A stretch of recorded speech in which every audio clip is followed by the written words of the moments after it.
సమస్త దేశములారా యెహోవాకు ఉత్సాహధ్వని చేయుడి, సంతోషముతో యెహోవాను సేవించుడి.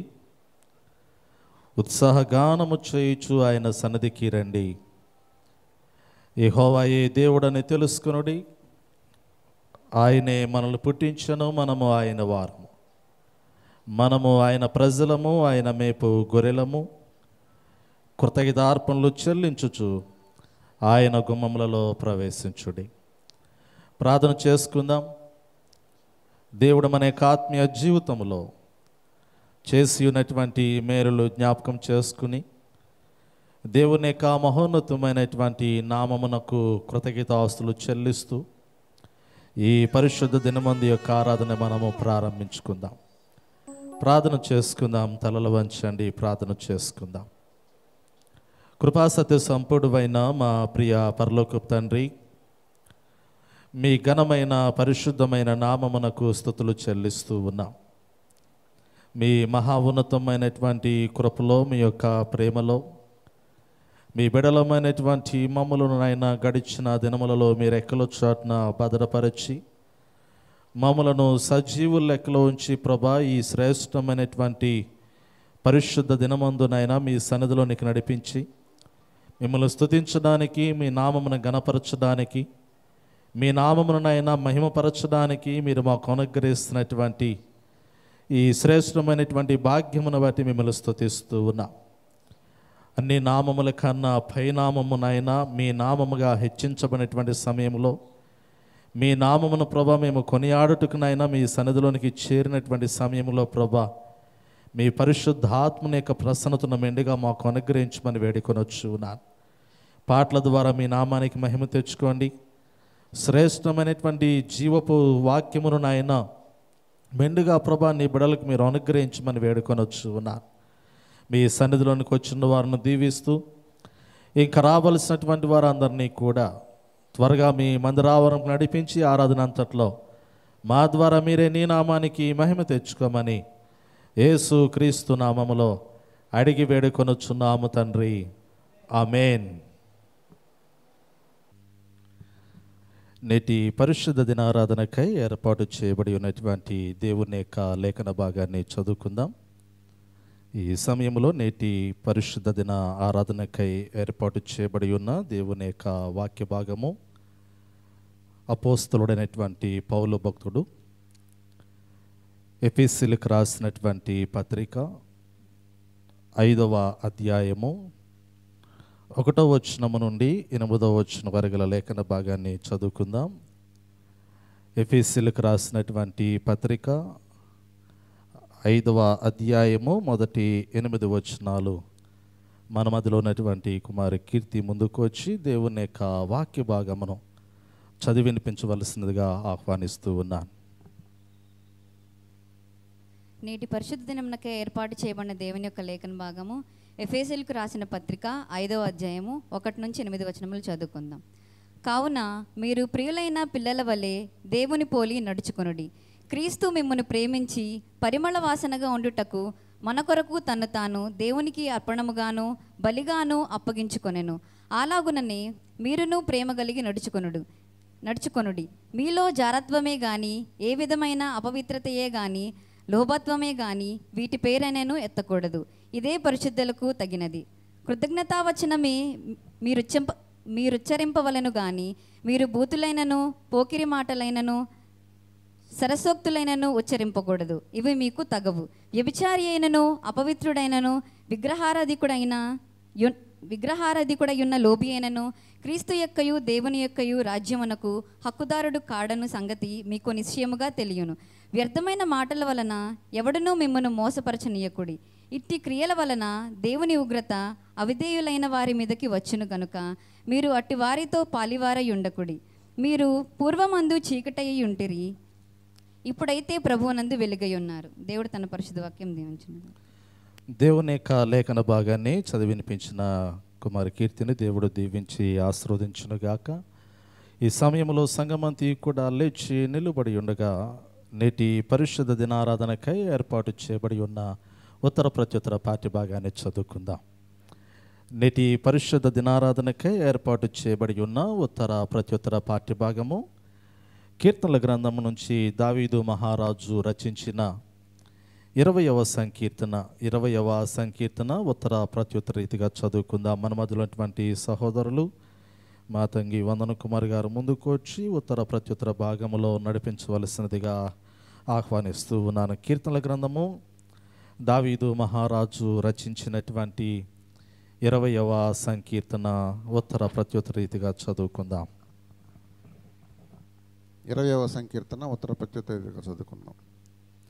ఆపత్కాలమందు యెహోవా నీకు ఉత్తరమిచ్చునుగాక, యాకోబు దేవుని నామము నిన్ను ఉద్ధరించునుగాక. పరిశుద్ధ స్థలములో నుండి ఆయన నీకు సహాయం చేయనుగాక, సియోనులో నుండి నిన్ను ఆదుకొనుగాక.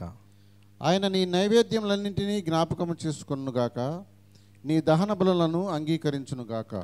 నీ కోరికను సిద్ధింపచేసి నీ ఆలోచన యావత్తును సఫలపరచునుగాక. యెహోవా నీ రక్షణను బట్టి మేము జయోత్సాహము చేయుచున్నాము, మా దేవుని నామమును బట్టి మా ధ్వజము ఎత్తుచున్నాము. నీ ప్రార్థనలన్నీ యెహోవా సఫలపరచునుగాక. యెహోవా తన అభిషక్తిని రక్షించునని నాకు ఇప్పుడు తెలియను. రక్షణార్థమైన తన దక్షిణ హస్తబలము చూపును. తన పరిశుద్ధ ఆకాశముల నుండి అతనికి ఉత్తరమిచ్చును. కొందరు రథములను బట్టి కొందరు గుర్రములను బట్టి అతిశయపడుదురు. మనమైతే మన దేవుడైన యెహోవా నామమును బట్టి అతిశయపడుదుము. వారు కృంగి నేల మీద పడి ఉన్నారు, మనము లేచి చక్కగా నిలుచున్నాము. యెహోవా రక్షింపుము, మేము మొర్రపెట్టినప్పుడు రాజు మాకు ఉత్తరమిచ్చునుగాక. మనమందరము కూడా ఆ విధంగానే నిలువబడి ప్రభువును స్తుతించుకుందాం. మనం ఆరాధించేటువంటి ప్రభువారు ఆత్మస్వరూపులై ఉన్నారు కాబట్టి ఆయన ఆరాధించే వారందరూ కూడా ఆత్మతో సత్యముతో ఆరాధించాలని ప్రభువారు సెలవిచ్చిన రీతిలో నీతో నేను నడవాలని, నీతో కలిసి ఉండాలని ఆశయ, చిన్న ఆశయ, ఓ యేసయ్య నీవే తీర్చాలయ్యా. ఈ పాట పాడుతూ దేవుని నామాన్ని స్తుతించుకుందాం. గ్రూప్లో ఉంది, ఎన్ఎంఎస్సి గ్రూప్లో ఆ పాట పెట్టబడి ఉన్నది. ఈ పాట పాడుతూ మనము దేవుని నామాన్ని గణపరుచుకుందాం. సంఘములో ఉన్నటువంటి వారందరూ కూడా కొయిర్ వారిని అనుసరించండి. గంభీరమైనటువంటి స్వరములతో ప్రభు నామాన్ని మహింపరుద్దాం. నీతో నేను నడవాలని, నీతో కలిసి ఉండాలని ఆశయ, చిన్ని ఆశయ.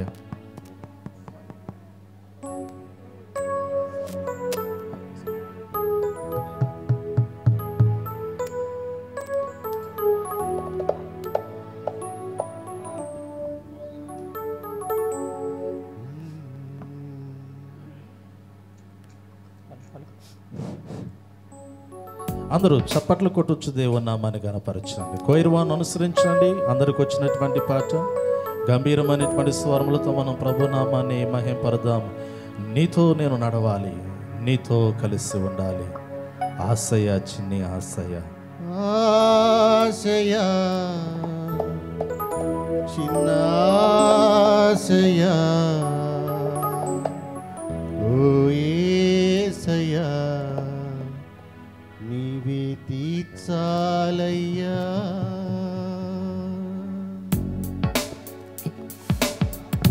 అందరూ దేవుని సన్నిధిలో ఉన్నటువంటి ప్రతి ఒక్కరు కూడా చప్పట్లు కొట్టొచ్చు, దేవుని నామాన్ని గణపరచండి. ఆశయ, చిన్న ఆశయ.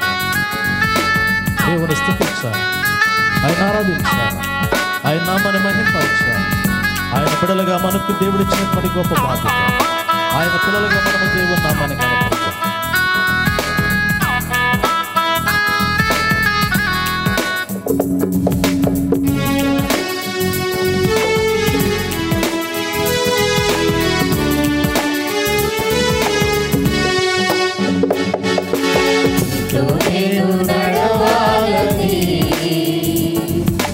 నీతో కలిసి ఉండాలని, నీతో నేను నడవాలని.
ఉన్నవారులారా ఆయన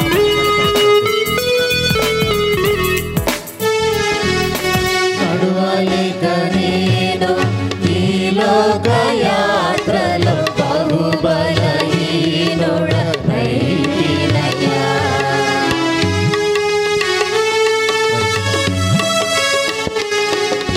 నడువలేక నేను ఈ లోక యాత్రలో బహుబలహీనుడనైతినయ్యా. నా చేయి పట్టి నీతో నన్ను నడిపించుమయ్యా నా యేసయ్యా. నా చేయి పట్టి నీతో నన్ను నడిపించుమయ్యా నా యేసయ్యా. నీతో నడవాలని నీతో ఉండాలని చిన్న ఆశయ ఓ యేసయ్యా. ఆశయ చిన్న ఆశయ ఓ యేసయ్యా. నీవే తీర్చాలయ్యా. నీతో నేను నడవాలని నీతో కలిసి ఉండాలని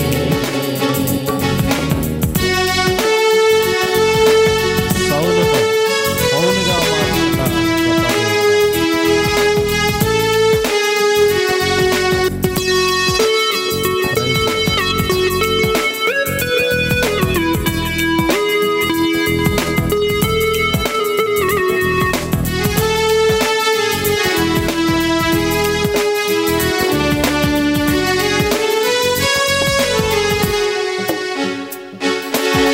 సౌలును పౌలుగా మార్చిన నా గొప్ప దేవుడా.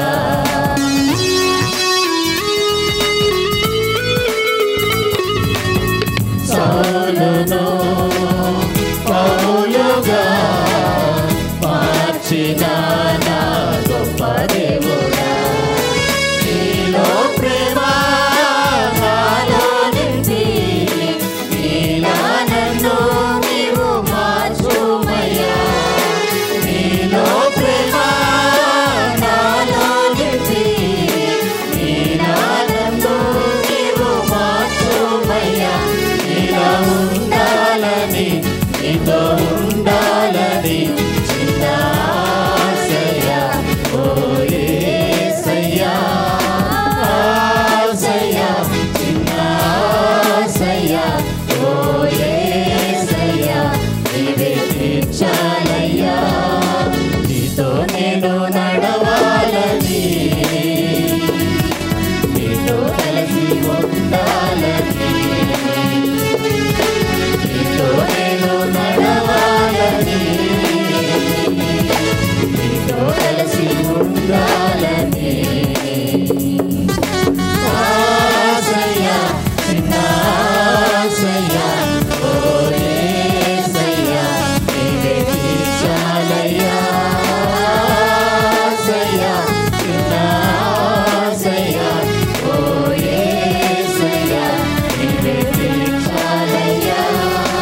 ఆశయ చిన్న ఆశయ ఓ యేసయ్యా. నీవే తీర్చాలయ్యా. ఆశయ చిన్న ఆశయ ఓ యేసయ్యా. నీవే తీర్చాలయ్యా.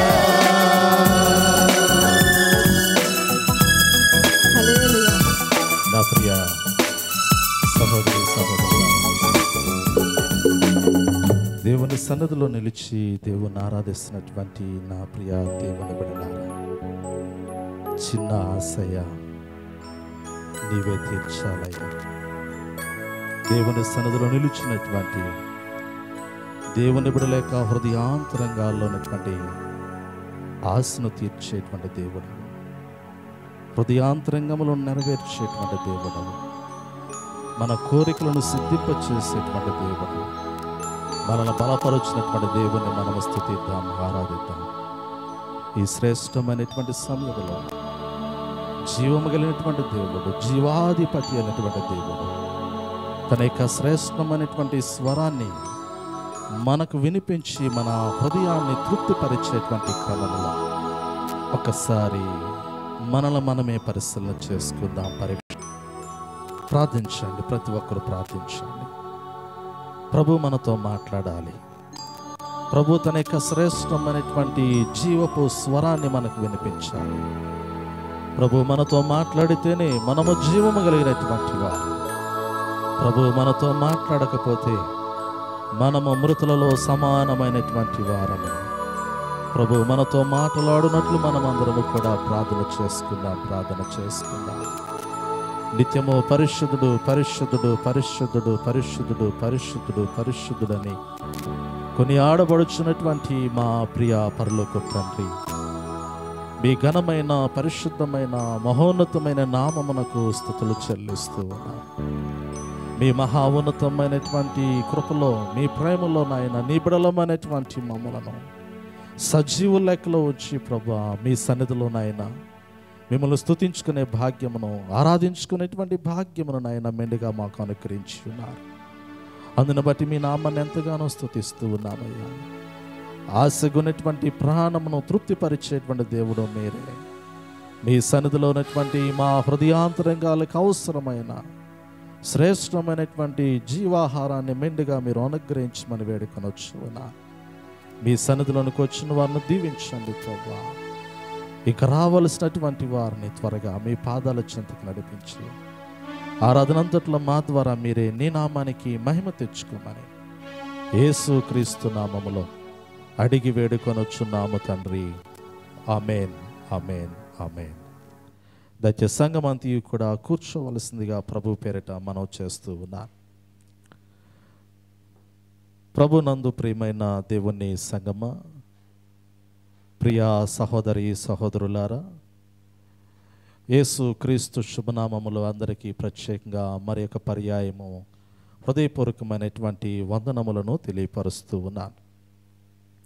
జీవము కలిగినటువంటి దేవుడు, జీవాధిపతి అనేటువంటి దేవుడు, ఈ సర్వ సృష్టికి కారణభూతుడైనటువంటి దేవుడు ఈ యొక్క జూన్ మాసములో 4వ పరిశుద్ధ దిన ఆరాధనలో దేవుని మందిరములోనికి ప్రవేశించి దేవుని నామాన్ని గొప్ప చేయటానికి, దేవుని నామాన్ని ఘనపరిచి ఆయన ద్వారా మనము దీవించబడటానికి, ఆశీర్వదించబడటానికి దేవుడు అనుగ్రహిస్తున్నటువంటి కృపను బట్టి నేను ఎంతగానో దేవుని స్తుతిస్తూ ఉన్నాను.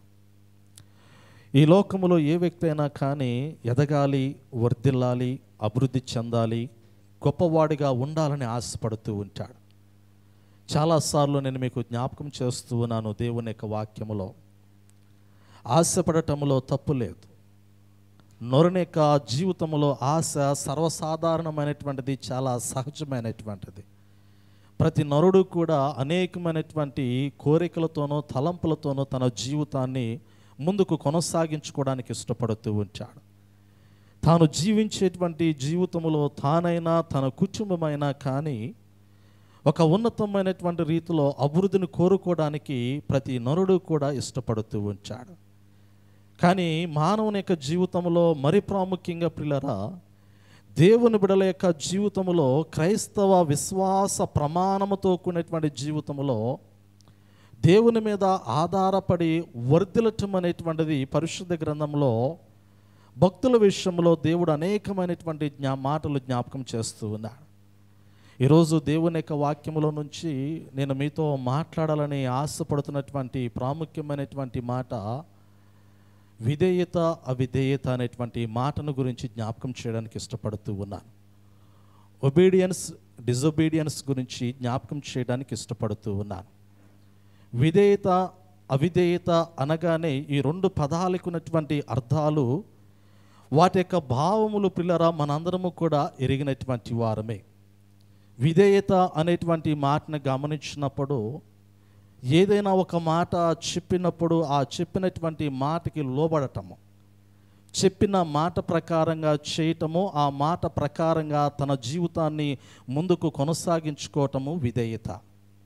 అవిధేయత అంటే వ్యతిరేకమైనటువంటి పదము, వ్యతిరేకమైనటువంటి జీవితము. అవిధేయత అనేటువంటిది దేవుని యొక్క వాక్యములో గమనించగలిగినట్లయితే చెప్పిన మాట వినకపోవటము, చెప్పిన మాట ప్రకారంగా జీవించకపోవటము, చెప్పిన మాట ప్రకారంగా ప్రవర్తించకపోవటము అవిధేయత అనేటిది మనం గమనించగలుగుతూ ఉన్నాం. విధేయత వలన కలుగుతున్నటువంటి ఫలమేమిటి, ఫలితం ఏమిటి? అవిధేయత వలన కలుగుతున్నటువంటి నష్టం ఏమిటి, దాని పర్యవసానం ఏమిటో కూడా పరిశుద్ధ గ్రంథములో దేవుడు తన బిడ్డలైనటువంటి వారికి పాత నిబంధన గ్రంథము ఆది కాండము మొదలుకొని ప్రకటన గ్రంథము వరకు కూడా తెలియపరచడానికి ఇష్టపడినట్లుగా దేవుని యొక్క వాక్యము ద్వారా నేను మీకు జ్ఞాపకం చేస్తూ ఉన్నాను. ఈరోజు దేవుని యొక్క వాక్యములో మనం గమనించగలిగినట్లయితే పరిశుద్ధుడైనటువంటి అపోస్తులుడైనటువంటి పౌలు భక్తుడు ఎఫెసీ సంఘము యొక్క క్షేమమును కోరి, ఎఫెసీ సంఘములో ఉన్నటువంటి క్రైస్తవ విశ్వాసుల యొక్క అభివృద్ధిని కోరుకొని, వారి యొక్క ఆత్మీయ ఎదుగుదలను కోరి, వారు దేవునికి విధేయులై నడిచేటువంటి మార్గమును ఉపదేశిస్తూనే అవిధేయత వలన కలుగుతున్నటువంటి పర్యవసానం ఏమిటి, దాని వలన కలుగుతున్నటువంటి నష్టం ఏమిటో కూడా ఈ ఎఫెసీలకు రాసిన పత్రికలో పౌలు భక్తుడు చాలా చక్కగా సంఘానికి జ్ఞాపకం చేస్తూ ఉన్నాడు. మనందరికీ తెలుసు, ఎఫెసీలకు రాసినటువంటి పత్రికను గమనించగలిగితే ఇది క్రీస్తు శకము 64వ సంవత్సరంలో రాయబడినటువంటి పత్రిక. పౌలు భక్తుడు చెరలో ఉండి రాసినటువంటి పత్రిక. ఈ పత్రికను పౌలు భక్తుడు ఏ సమయంలో, ఏ సందర్భంలో రాస్తూ ఉన్నాడు అంటే రోమా ప్రభుత్వ పరిపాలనలో చెరలో ఉన్నటువంటి సమయంలో, ఆ చెరలో ఉండి, చెరసాలలో ఉండి ఎఫెసీ సంఘములో సువార్త ప్రకటించినటువంటి దినములలో ఆ సంఘము యొక్క క్షేమము కొరకు, ఆ సంఘము యొక్క అభివృద్ధి కొరకు, ఆ సంఘములో ఉన్నటువంటి లోటుపాట్లను సరిదిద్దేటువంటి క్రమంలో సంఘములో విధేయులు ఉన్నారు, అవిధేయులు ఉన్నారు. దేవుని దృష్టిలో వారి యొక్క జీవితాల్లో జరగబోతున్నటువంటి కార్యములను గుర్తు చేస్తూ పౌలు ఈ పత్రికను రాస్తూ ఉన్నట్లుగా మనం గమనించగలుగుతూ ఉన్నాం. ప్రాముఖ్యంగా ఒక మాటను ఈ సమయంలో నేను మరలా లేఖనములో నుంచి మీకు తెలియపరుస్తూ ఉన్నాను. చూడండి, ఎఫెసీలకు రాసినటువంటి పత్రిక 4వ అధ్యాయంలో ఉన్నటువంటి మాట 30వ వచనము ఒకసారి మనం చదువుదాం. ఎఫెసీలకు రాసిన పత్రిక దేవుని పరిశుద్ధాత్మను దుఃఖపరచకుడి, దేవుని పరిశుద్ధాత్మను దుఃఖపరచుకుడి, విమోచన దినము వరకు ఆయన యందు మీరు ముద్రింపబడి ఉన్నారు. పిల్లలు ఒక చక్కటి మాటను సంఘానికి గుర్తు చేస్తూ ఉన్నాడు. పరిశుద్ధాత్మను దుఃఖపరచమాకండి. విమోచన దినం అనేటువంటిది ఒకటి ఉన్నది. ఆ విమోచన దినమందు ఆ యొక్క ఉగ్రత నుండి విమోచించడానికి, దాని నుండి తప్పించడానికి పరిశుద్ధాత్మకు సర్వ అధికారము దేవుడు అనుగ్రహించి ఉన్నాడు. ఆ యొక్క పరిశుద్ధాత్మ విషయంలో మీ జీవితములు జాగ్రత్తగా ఉండునట్లు చూసుకోమనేటువంటి ఒక మాటను ఈ పౌలు భక్తుడు సంఘములటువంటి క్రైస్తవులకు గుర్తు చేస్తూ ఉన్నాడు. పాత నిబంధన కాలంలో గడిచిన దినాల్లో నేను మీకు తెలియపరిచాను. పాత నిబంధన కాలంలో ఇశ్రాయేలైనటువంటి వారిని, యూదులైనటువంటి వారిని దేవుడు తన స్వాస్థ్యమైనటువంటి వారిని నడిపిస్తూ వస్తూ ఉన్నాడు. ప్రవక్తల చేత దేవుడు వారితో మాట్లాడుతూ ఉన్నాడు. మరి న్యాయాధిపతుల చేత దేవుడు వారిని పరిపాలిస్తూ ఉన్నాడు. రాజుల వలన దేవుడు వారి యొక్క జీవితాలను ఒక మార్గంలోనికి, పరిపాలనలో అంటే రాజరిక పరమైనటువంటి వ్యవస్థలో ఇశ్రాయేల్ యొక్క జీవితాలను, యూదుల యొక్క జీవితాలను ముందుకు కొనసాగించాడు. అదే సమయంలో ప్రియులారా, పాత నిబంధన కాలంలో కూడా ప్రవక్తల చేత, మరి ఆనాటి దినాల్లో కాపరుల చేత కూడా దేవుడు ఇశ్రాయేలుతో, యూదులతో, తన బిడ్డలైనటువంటి వారితో మాట్లాడుచూ వచ్చినట్లుగా గడిచిన దినాల్లో మనం గమనించగలిగి ఉన్నాం. కృత నిబంధన కాలంలో గమనించగలిగితే దేవుడే స్వయంగా తన కుమారుడైనటువంటి యేసు ప్రభువాన్ని తన బిడ్డల మధ్యలోనికి పంపించి వారిలో ఉన్నటువంటి మరణమును, వారిలో ఉన్నటువంటి పాపమును తీసివేయటానికి దేవుని కుమారుడే స్వయంగా నరావతారిగా మరణమునకు అప్పగించుకొని జీవపు మార్గమును, పరలోక రాజ్య సంబంధమైనటువంటి మార్గమును సకల మానవాళి ఎదుట సరళం చేసినట్లుగా కృత నిబంధన కాలంలో మనం చూడగలుగుతూ ఉన్నాం. కుమారుడైతే మార్గాన్ని సరళం చేశాడు, కానీ మార్గములో నడిపించగలిగినటువంటి వాడు పరిశుద్ధాత్మ దేవుడే కదా. భూలోకము నుండి పరలోకములోనికి మార్గమును సరళం చేసినటువంటి వాడు దేవుని కుమారుడైనటువంటి యేసు ప్రభువారు.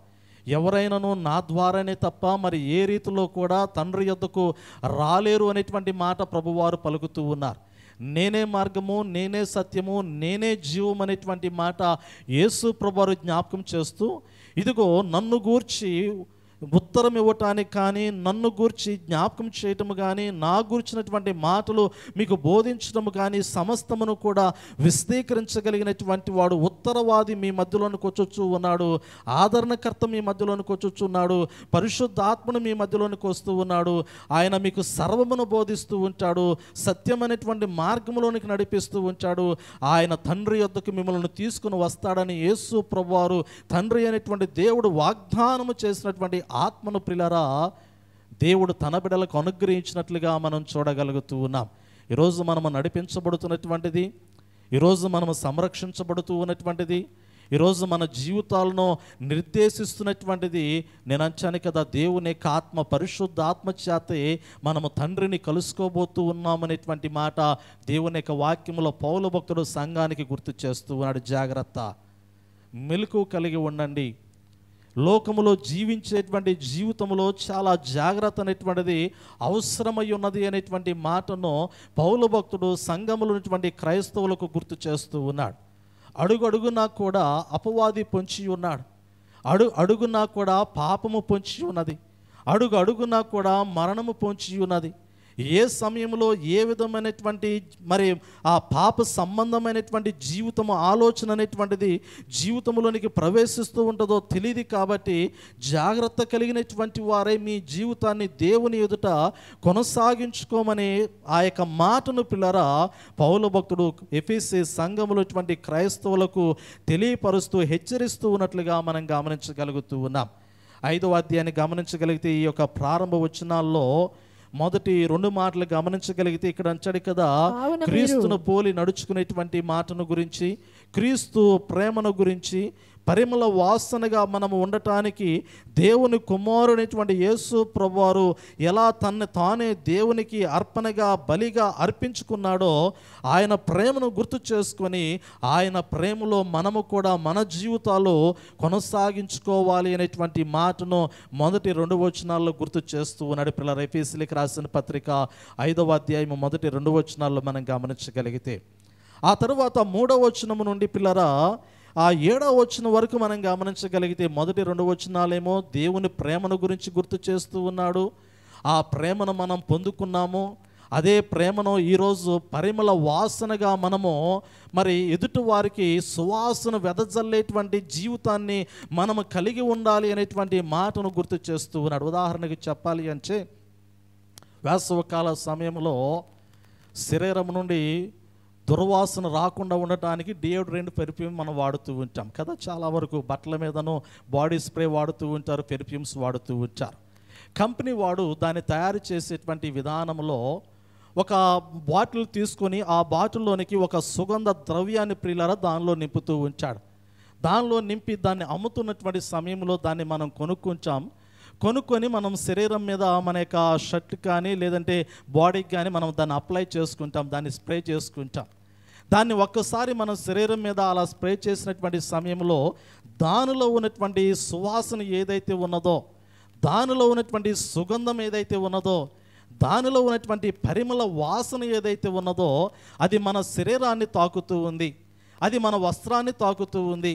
అది మన శరీరాన్ని కానీ వస్త్రాన్ని కానీ తాకిన మరుక్షణము ప్రియులారా మన శరీరంలో అప్పటి వరకు ఉన్నటువంటి దుర్వాసన కాస్త ఏ సువాసన అయితే మన శరీరాన్ని తాకుతూ ఉందో ఆ క్షణము నుంచి ప్రియులారా ఆ సువాసన మన శరీరంలో నుండి బయటికి వెదజల్లబడుతూ ఉంటుంది. అది వస్త్రం మీదైనా కానీ బాడీ మీదైనా కానీ ఏ స్ప్రేనైతే మనం స్ప్రే చేస్తూ ఉన్నామో వాడుతూ ఉన్నామో ఆ వాసన బయటికి మనకి వెదజల్లబడుతూ ఉంది. అది మనము వాడటానికి మునుపు పిల్లరా మన దగ్గర ఉన్నటువంటి వాసన దుర్వాసన, అవునా కాదా?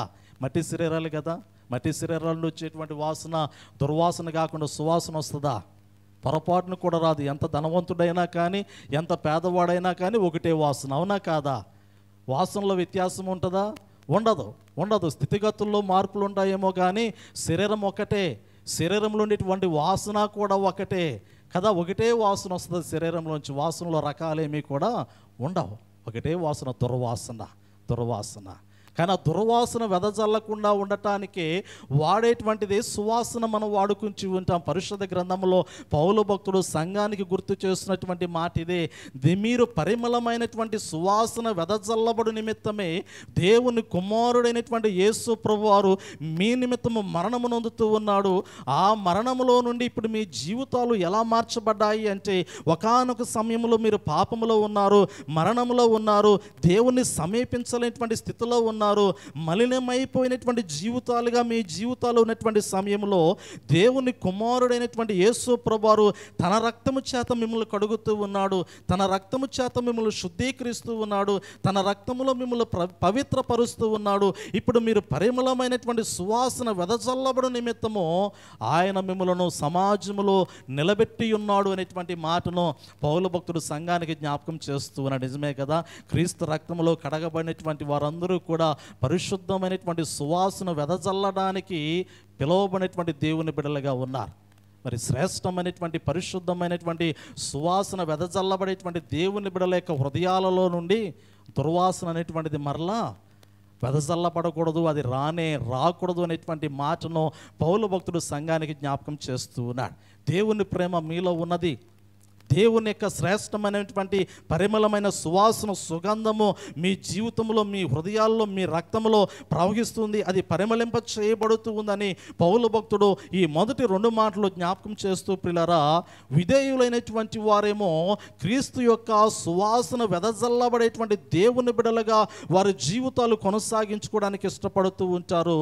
అవిధేయులైనటువంటి వారు ప్రియులారా ఇంకా ఆ యొక్క దుర్వాసనతో కూడినటువంటి జీవితాన్ని జీవించడానికి ఇష్టపడుతూ ఉంటారు. అందుకే అన్నాను కదా, విధేయత అవిధేయతను గురించి మాట్లాడుతూ విధేయుని యొక్క స్వభావం ఎలా ఉంటుంది, అవిధేయుని యొక్క స్వభావం ఎలా ఉంటుందో పౌలు భక్తుడు ఎఫెసీ సంఘానికి జ్ఞాపకం చేస్తూ ఉన్నాడు. చూడండి 3వ వచనం నుండి కొన్ని మాటలు మనం పరిశీలన చేద్దాం. ఎఫెసీయులకు రాసిన పత్రిక 5వ అధ్యాయం 3వ వచనం. మీలో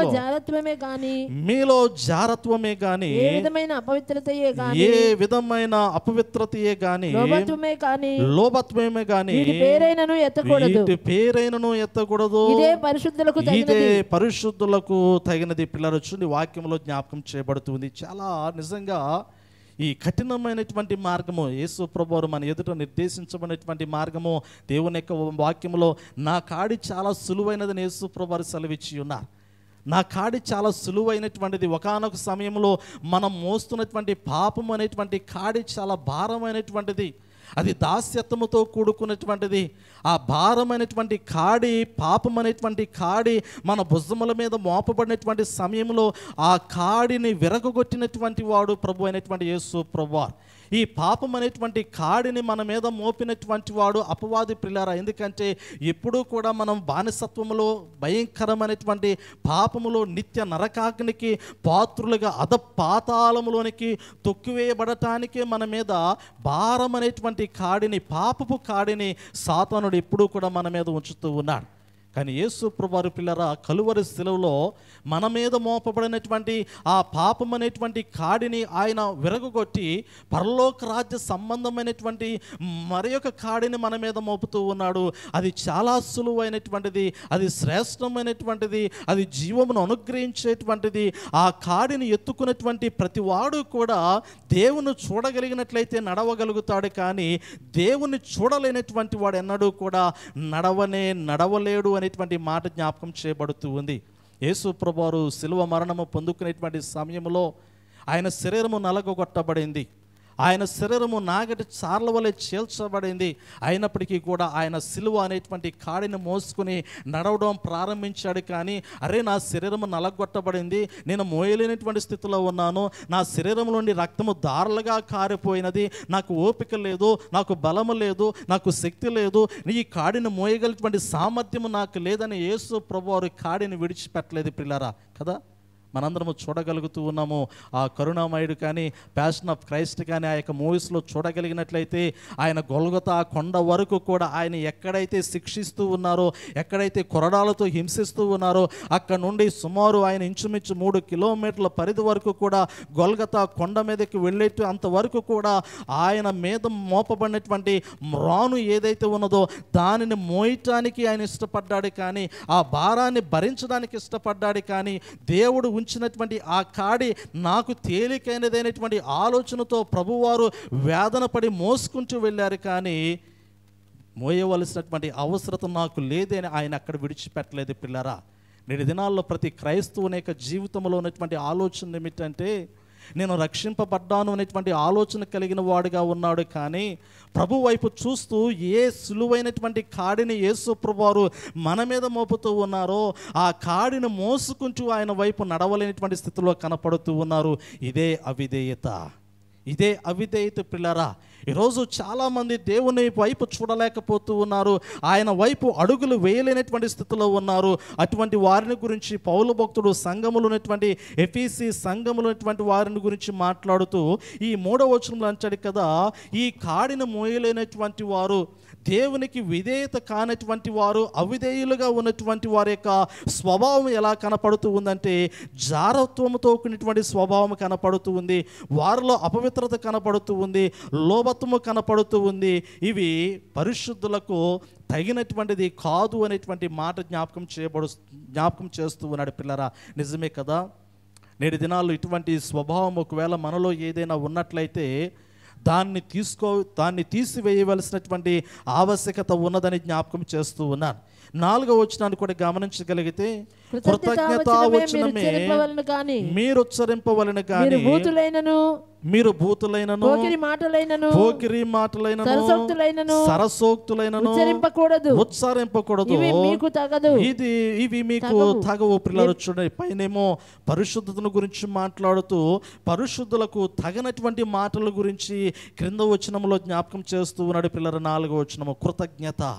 దేవుని బిడ్డలు ఎప్పుడూ కూడా దేవుని సన్నిధిలో కృతజ్ఞతా భావము కలిగి ఉండాలి, కానీ కృతజ్ఞత లేనటువంటి వారిగా ఎన్నడూ కూడా దేవుని బిడ్డలు జీవించకూడదు అనేటువంటి మాట జ్ఞాపకం చేయబడుతుంది. నిజమే కదా.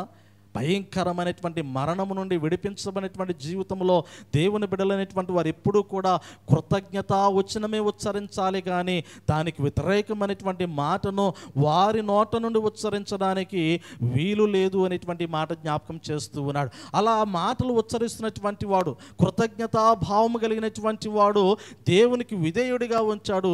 కృతజ్ఞతా భావము లేనటువంటి వాడు దేవుని సన్నిధిలో అవిధేయుడిగానే కనపడుతూ ఉంచాడు. పిల్లల కదా, మనం గమనించగలిగితే యేసు ప్రభువారి యొద్దకు 10 మంది కుష్ఠరోగులు వచ్చి ఉన్నారు. 10 మంది కూడా యేసు ప్రభువారిని అడుగుతూ ఉన్నారు, బోధకుడా, శరీరంలో బలహీనత ఉన్నది, మనసులో బలహీనత ఉన్నది, ఆలోచనలో బలహీనత ఉన్నది, తలంపుల్లో బలహీనత ఉన్నది, అసలు జీవితంలోనే బలహీనత ఉన్నది.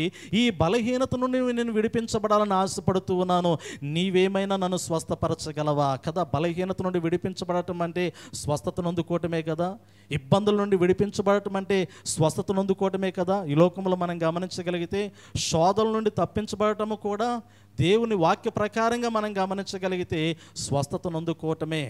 మనంతటికి మనము బలహీనతల నుండి విడిపించబడలేం, మనంతటికి మనము బలాభివృద్ధిని అందుకోలేం, మనంతటికి మనము శ్రేష్టమైనటువంటి జీవితాన్ని కోరుకుంటాము, కానీ కోరుకున్నటువంటి జీవితాన్ని స్వాధీనము చేసుకోలేం. ఎందుకంటే పాత నిబంధన గ్రంథంలో ఇశ్రాయేలు యొక్క జీవితాల్లో దేవుడు దీన్ని చక్కగా వారికి కనపరుస్తూ ఉన్నాడు. కనాను దేశాన్ని దేవుడు చూపించాడు, కానీ కనాను దేశంలోనికి అందరినీ తీసుకుని వెళ్ళాడా? యోర్దాను నది అవతల ప్రాంతము నుంచి మోషేకి కనాను దేశాన్ని చూపించాడు. పాలుతేన్లు ప్రవహించే దేశాన్ని మోషే భక్తునికి చూపించాడా లేదా? ఆ దేశంలోనికి వెళ్ళవని చెప్పాడు, కానీ ఆ దేశమును చూపిస్తూ ఉన్నాడు, కానీ నీవు ఆ దేశాన్ని స్వతంత్రించుకోలేవు. ఎందుకంటే మోషే భక్తునికి దేవుడు ముందుగా జ్ఞాపకం చేస్తూ ఉన్నాడు. యెహోషువ నాయకత్వంలోనే యోర్దాను అవతల ప్రాంతంలో నుండే వారు కనాను దేశాన్ని చూచారు, కానీ యోర్దాను నది దాటిన తరువాత కనాను దేశంలోనికి స్వతంత్రించుకున్నటువంటి వారు కేవలము యెహోషువ నాయకత్వంలో ఉన్నటువంటి యెహోషువ సంతతి, కాలేబు సంతతి మాత్రమేనటువంటి సంగతిని మనం చూడగలుగుతూ ఉన్నాం. కారణం ఏమిటంటే ఇశ్రాయేలుకు దేవుడు కనాను దేశాన్ని చూపించాడు. వేగులు వారు వెళ్ళారు, దేశాన్ని చూచి వచ్చారు, కానీ ఇశ్రాయేలు యొక్క గోత్రముల నుండి కేవలము యెహోషువ, కాలేబులు మాత్రమే ఆ దేశముని దేవుడు మనకి ఇవ్వబోతూ ఉన్నాడని పలుకుతూ ఉన్నారు. మిగిలినటువంటి 10 మంది గోత్రికులు మాత్రము మనము చచ్చిపోతాము, మనకన్నా బలవంతులని వారు చెప్తూ ఉన్నారు. వారు చూసి వచ్చారా లేదా?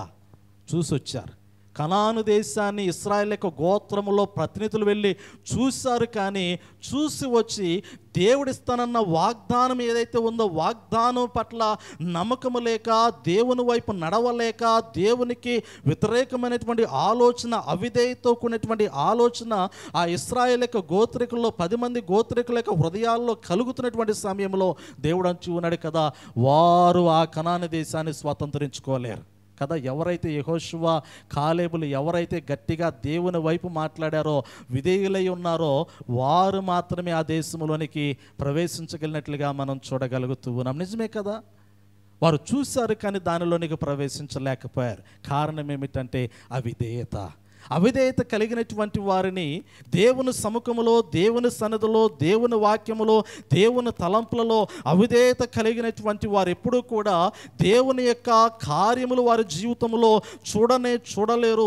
దేవుని కార్యములను వారు ఎన్నడూ కూడా పరసంబంధమైనటువంటి కార్యములను వారు ఎన్నడూ కూడా పొందుకోలేరు అనేటువంటి మాటను దేవుని యొక్క వాక్యములో జ్ఞాపకం చేయబడుతూ ఉన్నది పిల్లలు. అందుకే పౌలు భక్తుడు సంఘములో ఉన్నటువంటి వారికి ఆ హెచ్చరిక చేస్తూ జ్ఞాపకం చేస్తున్నటువంటి మాటను మనం గమనించగలిగితే 5వ వచనాన్ని ఒక మాట మనం పరిశీలన చేద్దాం. వ్యభిచారి అయినను అపవిత్రుడైనను విగ్రహారాధికుడై ఉన్న లోబి అయినను క్రీస్తు యొక్కయు దేవుని యొక్కయు రాజ్యమునకు హక్కుదారుడు కాడని సంగతి మీకు నిశ్చయముగా తెలియను. పిల్లలు చూడండి చక్కటి మాట. వ్యభిచారి అయినను, అది శరీర సంబంధమైనటువంటి వ్యభిచారమైన, ఆత్మ సంబంధమైనటువంటి అంటే మనస్సుకు సంబంధించినటువంటి వ్యభిచారం ఏదైనా వ్యభిచారమే.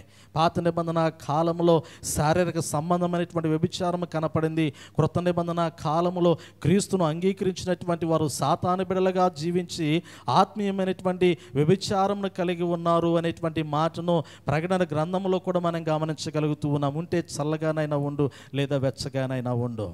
నిలువెచ్చని జీవితం అనేటువంటిది అది భయంకరమైనటువంటి పాప స్వభావాన్ని గుర్తు చేసేటువంటి జీవితముగా ఉంది. అది ఉమ్మివేయబడేటువంటి జీవితము, అది దేవుని ఉగ్రతను చూడబోతున్నటువంటి జీవితం అని క్రొత్త నిబంధన కాలములో కూడా దేవుడు హెచ్చరించినట్లుగా మనం చూడగలుగుతూ ఉన్నాం. అటువంటి వారు దేవుని రాజ్యాన్ని చూడలేరు. ఇది నేను పలికినటువంటి మాట కాదు కదా, వాక్యములో రాయబడినటువంటి మాటే కదా.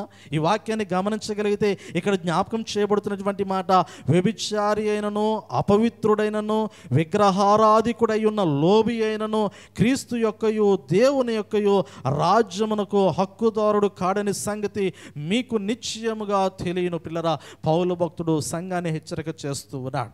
రక్షించబడినటువంటి క్రైస్తవులకు పదే ఈ మాటలు గుర్తు చేస్తూ ఉన్నారు. మీకు ఇవ్వబడినటువంటి పరిశుద్ధతలో నుండి మీరు తప్పిపోవద్దు.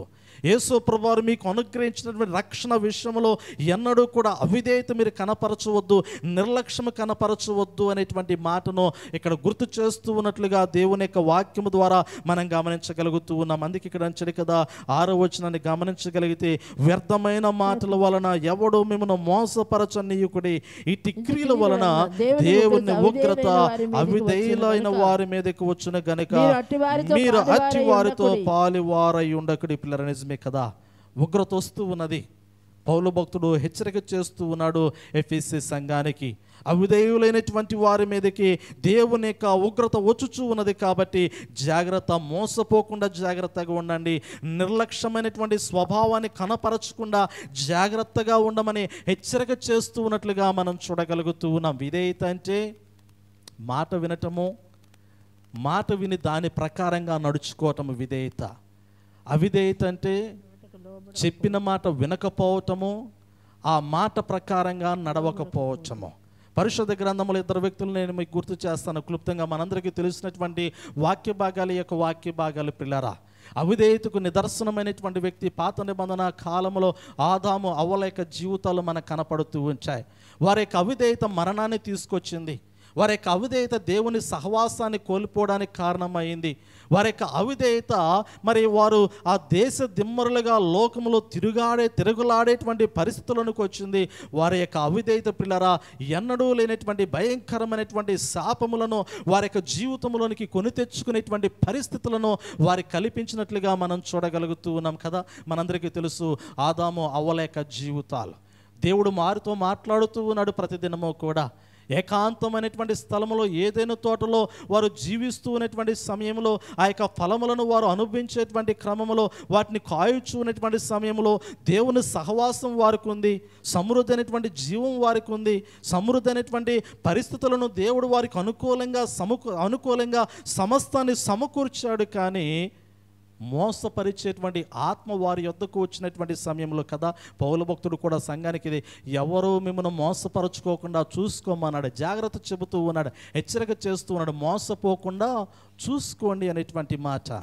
మోసము చేసేటువంటి వారు ఉంచారు కదా, వ్యాపారాల్లో మోసము చేసేటువంటి వారు ఉంచారు, పనుల్లో మోసము చేసేటువంటి వారు ఉంచారు.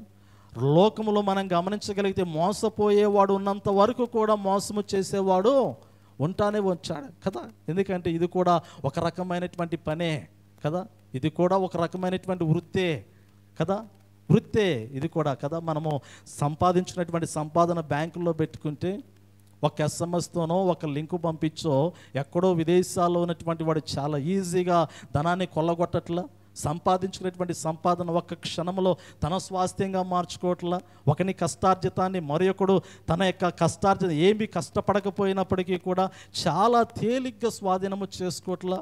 మోసపోయేవాడున్నంత కాలము కూడా మోసము చేసేవాడు ఉంటాడు ఈ లోకంలో. ఆదాము అవలేక జీవితాల్లో దేవుడు హెచ్చరిక చేస్తూ ఉన్నాడు, ఇదిగో ఈ యొక్క ఏదైనా తోటలో ఉన్నటువంటి ఈ యొక్క మంచి చెట్ల వృక్ష ఫలములను దేవుడు చూపిస్తూ ఈ ఫలాన్ని మీరు తినవద్దు అని ఆజ్ఞాపించినటువంటి సమయంలో ఈ ఫలము తిన్న దినమున నిశ్చయముగా నీవు చనిపోతావని సెలవిచ్చినటువంటి సమయంలో కూడా పిల్లరా అంతకు మునుపు విధేయులుగా ఉన్నటువంటి వారు వారి యొక్క హృదయాంతరంగంలోనికి మరి యొక్క ఆలోచన ప్రవేశిస్తూ ఉన్నటువంటి సమయంలో ఆ తోటలోనే సర్పం అనబడినటువంటి కుయుక్తి కలిగినటువంటి అపవాది పిల్లరా వారిని శోధించడం ప్రారంభిస్తూ ఉన్నాడు. నిజంగా నేను అనుకుంటాను సాతానుడు ఏదో ఒక్కరోజు ఒక్క క్షణంలో వారిని పడదొరయలేదు, కానీ సాతానుడు ఇన్ని దినముల నుంచి ప్రయత్నము చేసి చేసి చేసి అవ్వను లోపరుచుకున్నాడో కదా. అంత ఈజీగా అవ్వ లోబడిపోయేటువంటిది కాదు, అవ్వ అంత తేలిగ్గా లోబడలేదు. ప్రతిరోజు అక్కడికి వెళుతూ ఉంది, దాన్ని చూస్తూ ఉంది, ప్రతిరోజు వెళుతూ ఉంది, ఆ చెట్టును చూస్తూ ఉంది, చెట్టు ఫలాన్ని చూస్తూ ఉంది కదా. మనం ఇంట్లో ఏదైనా ఒక మంచి పూల చెట్టు పెట్టుకున్నాం అనుకోండి, అది ప్రారంభంలో చిన్న మొగ్గ వచ్చిందంటే చాలు రోజు దాన్ని గమనిస్తూ ఉంటాం. ఎందుకంటే ఆ మొగ్గ ప్రతిరోజు కూడా పెరుగుతున్నటువంటి క్రమాన్ని గమనిస్తాము, అది మొగ్గగా ఉండి విచ్చుకునేటువంటి క్రమాన్ని గమనిస్తాము. అది మరిలా ఎవరైనా పొరపాటును కోసుకుపోతారేమనేటువంటి ఆలోచనతో కూడా జాగ్రత్తగా దాన్ని మనము గమనిస్తాం. మన ఇంట్లో ఉండేటువంటి ఒక పూల మొక్కలో వచ్చినటువంటి ఒక చిన్న పువ్వు విషయంలోనే ఇంత జాగ్రత్త మనము తీసుకుంటే పిల్లరా ఏదైనా తోటలో మరి వారు కాపర్లుగా ఉన్నటువంటి వారు, దాన్ని వ్యవసాయదారులుగా ఉన్నటువంటి వారు, దాన్ని పరిపాలించి స్వాధీనము చేసుకునేటువంటి దంపతులుగా ఉన్నటువంటి వారు ఇంకా అవ్వ యొక్క ఆలోచన ఎలాంటిదంటే ఆహా ఈ పండు రోజు రోజుకి ఎంత రమ్యంగా కనపడుతూ ఉందో కదా. ఒకరోజు చూసినప్పుడు దానిలో ఉన్నటువంటి గుణం ఒక రకంగా కనపడుతుంది, రోజు చూస్తూ ఉన్నటువంటి సమయంలో కదా. గడిచిన దినాల్లో నేను మామిడికాయలు తెచ్చుకున్నాను, పచ్చికాయలు తెచ్చుకొని పండేయడం ప్రారంభించాం. 2 రోజులకు ఒకసారి దాన్ని తీసి చూస్తూ ఉంటాం, ఎన్ని కాయలు బండి అనేటువంటి మాట కొంచెం పడుతూ ఉంటాయి. ఎందుకంటే రోజు పండేటువంటి విధానం మనకు కనపడుతుంది. అవ్వ కూడా అంతే, అది ఎప్పుడు పక్వానికి వచ్చిద్దో. అవ్వ కూడా రోజు కాయను చూస్తూ ఉన్నటువంటి సమయంలో పక్కనే ఉన్నటువంటి సాతానుడు పొంచి ఉన్నాడు, పాపము పండాలి అంటే చెప్పాలా, దురాశ గర్భము ధరించాల.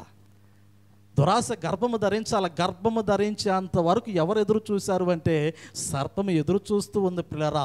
అవ్వ యొక్క హృదయాంతరంగంలో ఒక ఆశ వచ్చింది.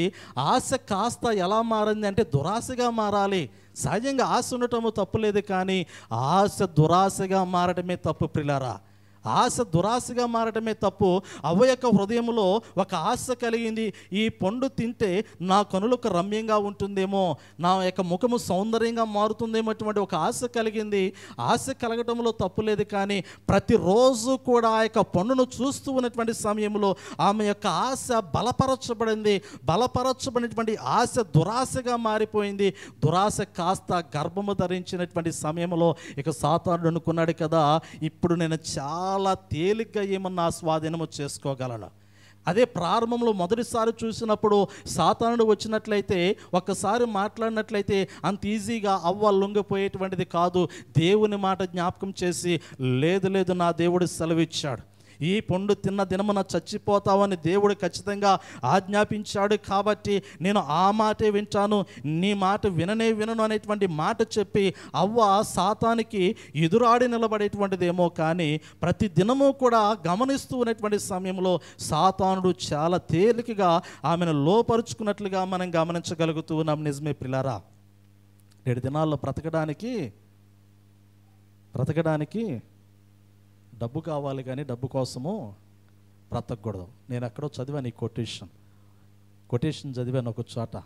ఈ లోకంలో బ్రతకడానికి డబ్బు కావాలి, కానీ డబ్బు కోసమే బ్రతకూడదు. రెండోది ఇంకో చోట ఇది సేమ్ ఇటువంటి కొటేషన్ ఇంకోటి చదివాను. ఈ లోకంలో బ్రతకడానికి తిండి కావాలి, కానీ తిండి కోసము బ్రతకూడదు. ఈ రెండు చాలా ప్రాముఖ్యమైనటువంటిది. ఈ రెండు కూడా నాశనాన్ని కలిగించేటువంటివే, ఈ రెండు కూడా పతనాన్ని కలిగించేటువంటివే. అలాగే పిల్లల అవ యొక్క జీవితంలో అవిధేయత వారిని మరణంలోనికి నడిపించినట్లుగా మనం చూడగలుగుతూ ఉన్నాం. రెండోది విధేయతను గురించి మనం గమనించగలిగితే పాత నిబంధన కాలంలోనే అబ్రహాము యొక్క జీవితంలో చక్కటి మాటను దేవుడు సెలవిస్తూ ఉన్నాడు. చాలా ప్రాముఖ్యమైనటువంటి మాట పిల్లల. చూడండి ఒకసారి ఎబ్రిల్కి రాసిన పత్రిక 11వ అధ్యాయం 8వ వచనాన్ని ఒకసారి చదువుదాం. విధేయతను గురించి రాయబడినటువంటి ఒక మాటను మనం గమనిద్దాం. అక్కడ చాలా చక్కటి మాట, విశ్వాసమును గురించి, విశ్వాసులకు తండ్రి అయినటువంటి అబ్రహాము గురించి, అబ్రహాము తీసుకున్నటువంటి నిర్ణయం గురించి, అతడు కలిగినటువంటి విధేయత వలన కలిగినటువంటి పర్యవసానమును గురించి ఈ పౌలు భక్తుడు హెబ్రీ సంఘానికి 11వ అధ్యాయంలో చక్కటి మాట జ్ఞాపకం చేస్తూ ఉన్నాడు. 8వ వచనం, అబ్రహాము పిలువబడినప్పుడు విశ్వాసమును బట్టి ఆ పిలుపునకు లోబడి తాను స్వాస్థ్యముగా పొందనయున్న ప్రదేశమునకు బయలు వెళ్ళెను. మరియు ఎక్కడికి వెళ్ళవలెను అది ఎరుగక బయలు వెళ్ళెను. పిల్లలు చూడండి, ఇక్కడ జ్ఞాపకం చేయబడుతూ ఉంది. ఎక్కడికి వెళ్ళాలో తెలియదు, ఏం చేయాలో తెలియదు, దేనికి వెళ్ళమన్నాడో తెలియదు కదా, ఎందుకు వెళ్ళమంటూ ఉన్నాడో తెలియదు, ఎందుకు పిలిచాడో తెలియదు. పిలిచేటువంటి సమయంలో ఆదికాండము 12వ అధ్యాయంలో జ్ఞాపకం చేయబడుతూ ఉంది. అబ్రాహామును దేవుడు పిలుస్తూ ఉన్నటువంటి సమయంలో ఆకాశంలో ఇసుకరేణువులు చూపిస్తూ, ఆకాశంలో నక్షత్రాలు చూపిస్తూ ఉన్నాడు, సముద్రంలో ఉన్నటువంటి ఇసుకరేణువులు చూపిస్తూ ఉన్నాడు. నేను నిన్ను ఇలా ఆశీర్వదించబోతూ ఉన్నాను, నేను ఇలా అభివృద్ధి పరచబోతూ ఉన్నాను, నీ జీవితంలోనికి సమస్తము రాబోతూ ఉన్నాయి అని ఆ మాట ఈ మాట అనేకమైనటువంటి వాగ్దానాలు దేవుడు చేశాడు. కానీ అబ్రహాము యొక్క జీవితంలో ఉన్నటువంటి గొప్ప లక్షణం ఏమిటంటే నమ్మాడు, విధేయత కనపరిచాడు. అసలు ఏమీ లేనటువంటి సమయంలోనే అన్నీ ఉన్నట్లుగా అతడు చూడగలుగుతూ ఉన్నాడు. అసలు వాస్తవంగా అక్కడ నుండి బయటకు వస్తూ ఉన్నాడు, భార్యను తీసుకున్నాడు, తనకున్నటువంటి సంపదను తీసుకున్నాడు, సమస్తాన్ని విడిచిపెట్టి రమ్మంటే కుటుంబీకులను సమస్తాన్ని విడిచిపెట్టాడు, వచ్చాడు.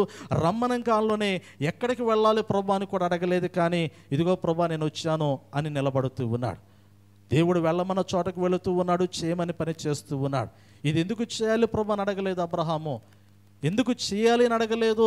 ఎక్కడా కూడా మారు మాత్రము దేవుణ్ణి ప్రశ్నించినటువంటి సందర్భము కూడా అబ్రహాము యొక్క జీవితంలో దేవుని ఎదుట కనపడలేదు అనేటువంటి సంగతిని దేవుని యొక్క వాక్యంలో మనం చూడగలుగుతూ ఉన్నాం కదా. చక్కటి కుమారుని ఇచ్చిన తర్వాత కూడా మొరియా పర్వతం మీద నీవు ప్రేమించినటువంటి ఏకైక కుమారుని బలిగా అర్పించమంటే ప్రశ్నించలేనటువంటి విశ్వాసి అబ్రహాము అనేటువంటి మాట నేను జ్ఞాపకం చేస్తూ ఉన్నాను. ఎందుకంటే అబ్రహాము విధేయత కలిగినటువంటి వాడు. మాట వింటమే తెలుసు, కానీ మాటను జవదాటము తెలియనటువంటి వ్యక్తి పిల్లరా. మాటను అనుసరించడమే తెలుసు, కానీ మాట మేరటము తెలియనటువంటి వ్యక్తి పిల్లరా. విధేయత కలిగినటువంటి వానికి అవిధేయత ఉన్నటువంటి వానికి ఇదే వ్యత్యాసము పిల్లరా. విధేయత కలిగినటువంటి వాడు తన యొక్క సృష్టికర్త అయినటువంటి దేవుడు ఏదైతే చెబుతూ ఉన్నాడో, ఏదైతే మాట్లాడుతూ ఉన్నాడో, ఏ రీతిలో అయితే నడిపిస్తూ ఉన్నాడో ఆ రీతిలో నడవడానికి ఇష్టపడతాడు. కానీ తన సొంత ఆలోచన హృదయంలోనికి తీసుకోడు, తన సొంత నిర్ణయాన్ని కలిగి ముందుకు కొనసాగుడు, తన సొంత జీవిత అన్వేషణ కొరకు అతడు ప్రయాసపడడు అనేటువంటి మాట ఈరోజు అబ్రహాం యొక్క జీవితమును బట్టి నేను మీకు జ్ఞాపకం చేయడానికి ఇష్టపడుతూ ఉన్నాను పిల్లలు. నిజమే కదా, వాక్యంలో జ్ఞాపకం చేయబడుతూ ఉంది. కీర్తనల గ్రంథము 18వ సంకీర్తన 44వ వచనాన్ని మనం గమనించగలిగితే, కీర్తనకారుడైనటువంటి దావీదు మహారాజు ఈ 18వ సంకీర్తనలో 44వ వచనంలో ఒక చక్కటి మాట రాస్తూ ఉన్నాడు, గుర్తు చేస్తూ ఉన్నాడు. నా మాట చెవుని పడగానే వారు నాకు విధేయులగుదురు, అన్యులు నాకు లోబడినట్లు నటించుదురు. పిల్లలు జ్ఞాపకం చేస్తూ ఉన్నాడు. చక్కటి మాట కీర్తనకారుడు దావీదు మహారాజు అనేకమైనటువంటి సందర్భాలలో ఈ యొక్క మాటలన్నీ మనకు జ్ఞాపకం చేయబడుతూ ఉన్నాయి. ఈ యొక్క కీర్తనలంతా కూడా మీరు తర్వాత గమనించండి. దేవుని యొక్క ప్రాముఖ్యతను తెలియపరుస్తూ అసలు తనకి దేవుడే బలము, తనకు దేవుడే ఆధారము, తనకు సర్వస్వము కూడా దేవుడే అనేటువంటి మాటలు ఈ యొక్క 18వ కీర్తనలో మనకు జ్ఞాపకం చేయబడుతూ ఉన్నాయి. 44వ వచనంలోకి వచ్చిన తర్వాత అంటాడు కదా, దేవుని మాట చెవుని పడగానే వారు దేవునికి విధేయులు అవుతారంట. ఆయన మాట ఎప్పుడైతే మాట్లాడతాడని ఎదురు చూస్తామంటారు. దేవుని పిల్లలు దేవుని మందిరంలోనికి ఎందుకు వస్తారు అంటే దేవుని మాటలు వినటానికి కదా, ముసలమ్మ ముచ్చట్లు చెప్పుకోవడానికి కాదు. కొంతమంది ఏమో వాక్యం కొరకు వస్తారు, కొంతమంది ఏమో వాక్యం అయిపోయిన తర్వాత జరిగేటువంటి సంభాషణల కొరకు వస్తారు, కొంతమంది కుశలమైనటువంటి ప్రశ్నలు వేసుకోవడానికి వస్తారు, కొంతమంది యోగక్షేమములు తెలుసుకోవడానికి వస్తారు. ఒక్కొక్కరి ఉద్దేశం ఒక్కొక్క రకంగా వచ్చింది. ఎవరు ఎందుకు కొరకు వచ్చినా కానీ దేవుని మాట వింటూ ఉన్నారా లేదా అనేటువంటిది చాలా ప్రాముఖ్యము. ఇక్కడ దేవుని మాట వినటం చాలా ప్రాముఖ్యము. కీర్తనాకారుడైనటువంటి దావీదు మహారాజు 44వ వచనంలో అంటాడు కదా, అన్యులైనటువంటి వారు దేవుని మాటకు లోబడినట్లుగా నటిస్తారంట. లోబడలేరు కదా, లోబడినట్లుగా నటిస్తారు. నటించేటువంటి వాని యొక్క జీవితము మార్చడం అసాధ్యమే కదా. మనందరికీ తెలుసు, నిద్రపోయేటువంటి వాడినైనా లేపొచ్చు, కానీ నిద్రపోయేటట్లు నటించేటువంటి వాడిని లేపలేం. ఎందుకంటే అతను నటిస్తూ ఉన్నాడు కాబట్టి. నటిస్తున్నటువంటి వాని యొక్క జీవితము ఎన్నడూ కూడా మార్చబడేటువంటి జీవితముగా ఉండదు. అందుకే దేవుడే స్వయంగా ఈ మాటలో రాస్తూ ఉన్నటువంటి మాట, రాయించినటువంటి మాట, నాకు లోబడినట్లుగా నటిస్తూ ఉన్నారు. అంటే విధేయత కలిగినటువంటి వారిగా నటిస్తూ ఉన్నారు, కానీ వారు అవిధేయులుగానే ఉన్నారు అనేటువంటి మాట పరిశుద్ధ గ్రంథంలో జ్ఞాపకం చేస్తూ ఉన్నారు. ఈ లోకంలో చాలామంది పిల్లరా దేవుని దృష్టికి వారు తమంతటికి తాము మేము విధేయులము, దేవుని పిల్లలము, దేవుని మాటను అనుసరించేటువంటి వారము, దేవుని మార్గములో నడుస్తున్నటువంటి వారము, దేవుని ఉద్దేశములు నెరవేరుస్తున్నటువంటి వారము, దేవుని చిత్తమును తూచా తప్పక కొనసాగిస్తున్నటువంటి వారము అనేకమైనటువంటి ఆలోచనలు హృదయాల్లో కలిగి ఉంటారు. కానీ నిజంగా నీవు దేవుని చిత్తమునకు విధేయుడువా కాదనేటువంటిది ఆయన మాట విని అనుసరించేటువంటి విధానమే నీకు తెలియపరుస్తుంది. నువ్వు దేవుని ఉద్దేశాన్ని నెరవేరుస్తున్నావా లేదా, దేవుని మార్గంలో ఉన్నావా లేదా, దేవుని తలంపులు నీలో కొనసాగుతూ ఉన్నాయా లేదా, నీవు విధేయుడుగా అవిధేయుడు అనేది నీ జీవితము నీకెప్పుడూ కూడా గుర్తు చేస్తూనే ఉంటుంది. ఉదాహరణకి జ్ఞాపకం చేస్తాను, దేవుని యొక్క వాక్యంలో ఉన్నటువంటి మాట నేను మీకు గుర్తు చేస్తాను పిల్లరా. హోషేయ గ్రంథము తీయండి ఒకసారి. పాత నిబంధన గ్రంథములో హోషేయ గ్రంథము 11వ అధ్యాయము. హోషేయ గ్రంథాన్ని గమనించగలిగితే పేజీ నెంబర్ 748 పేజీ చూడండి. హోషేయ గ్రంథంలో మొత్తము 14 అధ్యాయాలు ఉన్నాయి. ఈ 14 అధ్యాయాల్లో పిల్లరా ఈ మొదటి 10 అధ్యాయాలు మనం గమనించగలిగితే ఇశ్రాయేల్ యొక్క జీవితాల్లో రాబోతున్నటువంటి దేవుని యొక్క తీర్పును గురించి, ఇశ్రాయేల్ యొక్క 10 గోత్రముల గురించి మనకు కనపడుతూ ఉంటాయి. ఎందుకంటే ఈ యొక్క హోషేయ గ్రంథం అంతా కూడా ఇశ్రాయేల్ యొక్క చరిత్రను మనకు గుర్తు చేస్తూ ఉన్నాడు. ఇది క్రీస్తు శకము 753-714 మధ్య వ్రాయబడినటువంటి గ్రంథముగా, ప్రవచన ఆధారమైనటువంటి ఆ గ్రంథముగా మనకు కనపడుతూ ఉంది. దీనిలో మనందరికీ తెలుసు, హోషేయ ప్రవక్తగా ఉన్నాడు. ఆయన భార్య ఒక వ్యభిచారి, గోమెరుగా పిలువబడుతూ ఉంది. దేవుడే ప్రవక్తను పిలిచి వ్యభిచారము చేయించినటువంటి స్త్రీని వివాహము చేసుకోమని సెలవిచ్చినట్లుగా ఈ యొక్క అధ్యాయంలో మనం చూడగలుగుతూ ఉన్నాం పిల్లారా. వ్యభిచారము చేసినటువంటి స్త్రీ ఎవరికి సాదృశ్యంగా ఉంది అంటే దీనిలో ప్రాముఖ్యమైనటువంటి మాట, హోషేయ ప్రవక్త ఏమో దేవునికి ప్రతినిధిగా కనపడుతూ ఉన్నాడు. గోమెరేమో వ్యభిచారము చేయించినటువంటి భార్యకి ఆ ప్రతినిధిగా ఇశ్రాయేల్ కనపడుతూ ఉన్నారు. ఇశ్రాయేల్ యొక్క జీవితాలు కనపడుతూ ఉన్నాయి పిల్లరా. దేవుడు ఇప్పుడు ఈ హోషేయ గ్రంథము ద్వారా ప్రవక్త యొక్క కుటుంబమును ఆధారము చేసుకొని ఇశ్రాయేలుతోనూ, యూదులతోనూ, ఎఫ్రాయిము సంతతితోనూ మాట్లాడడానికి ఇష్టపడుతూ ఉన్నాడు. ఈ గ్రంథం అంతా కూడా 14 అధ్యాయాలు కూడా మీరు తర్వాత గమనించగలిగితే మొదటి 10 అధ్యాయాలు కూడా ఇశ్రాయేల్ యొక్క జీవితాల్లో ఉన్నటువంటి అవిధేయత, ఆ ఆ అవిధేయత వలన వారి మీదకి రాబోతున్నటువంటి దేవుని యొక్క భయంకరమైనటువంటి తీర్పుతో కూడినటువంటి ఉగ్రత మనకు కనపడుతూ ఉంది. 11వ అధ్యాయం నుండి కొన్ని మాటలు నేను మీకు గుర్తు చేస్తాను. చూడండి, హోషేయ గ్రంథము 11వ అధ్యాయాన్ని మనం గమనించగలిగితే ఆ ప్రారంభ వచనంలో కొన్ని మాటలు, దేవుడు మాట్లాడినటువంటి మాటలు, ప్రవక్త ద్వారా సెలవిచ్చిన మాటలు మనం గమనిద్దాం. చూడండి, ఇశ్రాయేలు బాలుడై ఉండగా, ఇశ్రాయేలు బాలుడై ఉండగా నేను అతని ఎడల ప్రేమ కలిగి, నా కుమారుని ఐగుప్తు దేశములో నుండి పిలిచితిని, ప్రవక్తలు వారిని పిలిచినను, బయలుదేవతలకు వారు బలులను అర్పించిరి, విగ్రహములకు ధూపం వేసిరి. ఎఫ్రాయిము చెయ్యి పట్టుకొని వానికి నడక నేర్పిన వాడును నేనే, వారిని కౌగిలించుకున్న వాడును నేనే, నేనే వారిని స్వస్థపరిచి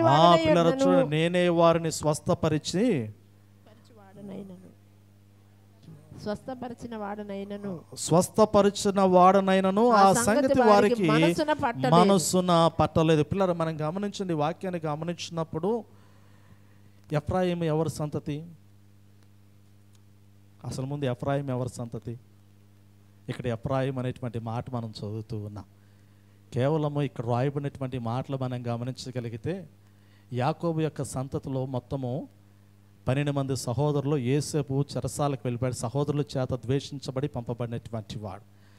ఇశ్రాయేలు యొక్క గోత్రములు యాకోబు యొక్క సంతానంలో 10 మందికి దేవుడు యాకోబు ద్వారా ఆశీర్వాదాన్ని ఇచ్చాడు.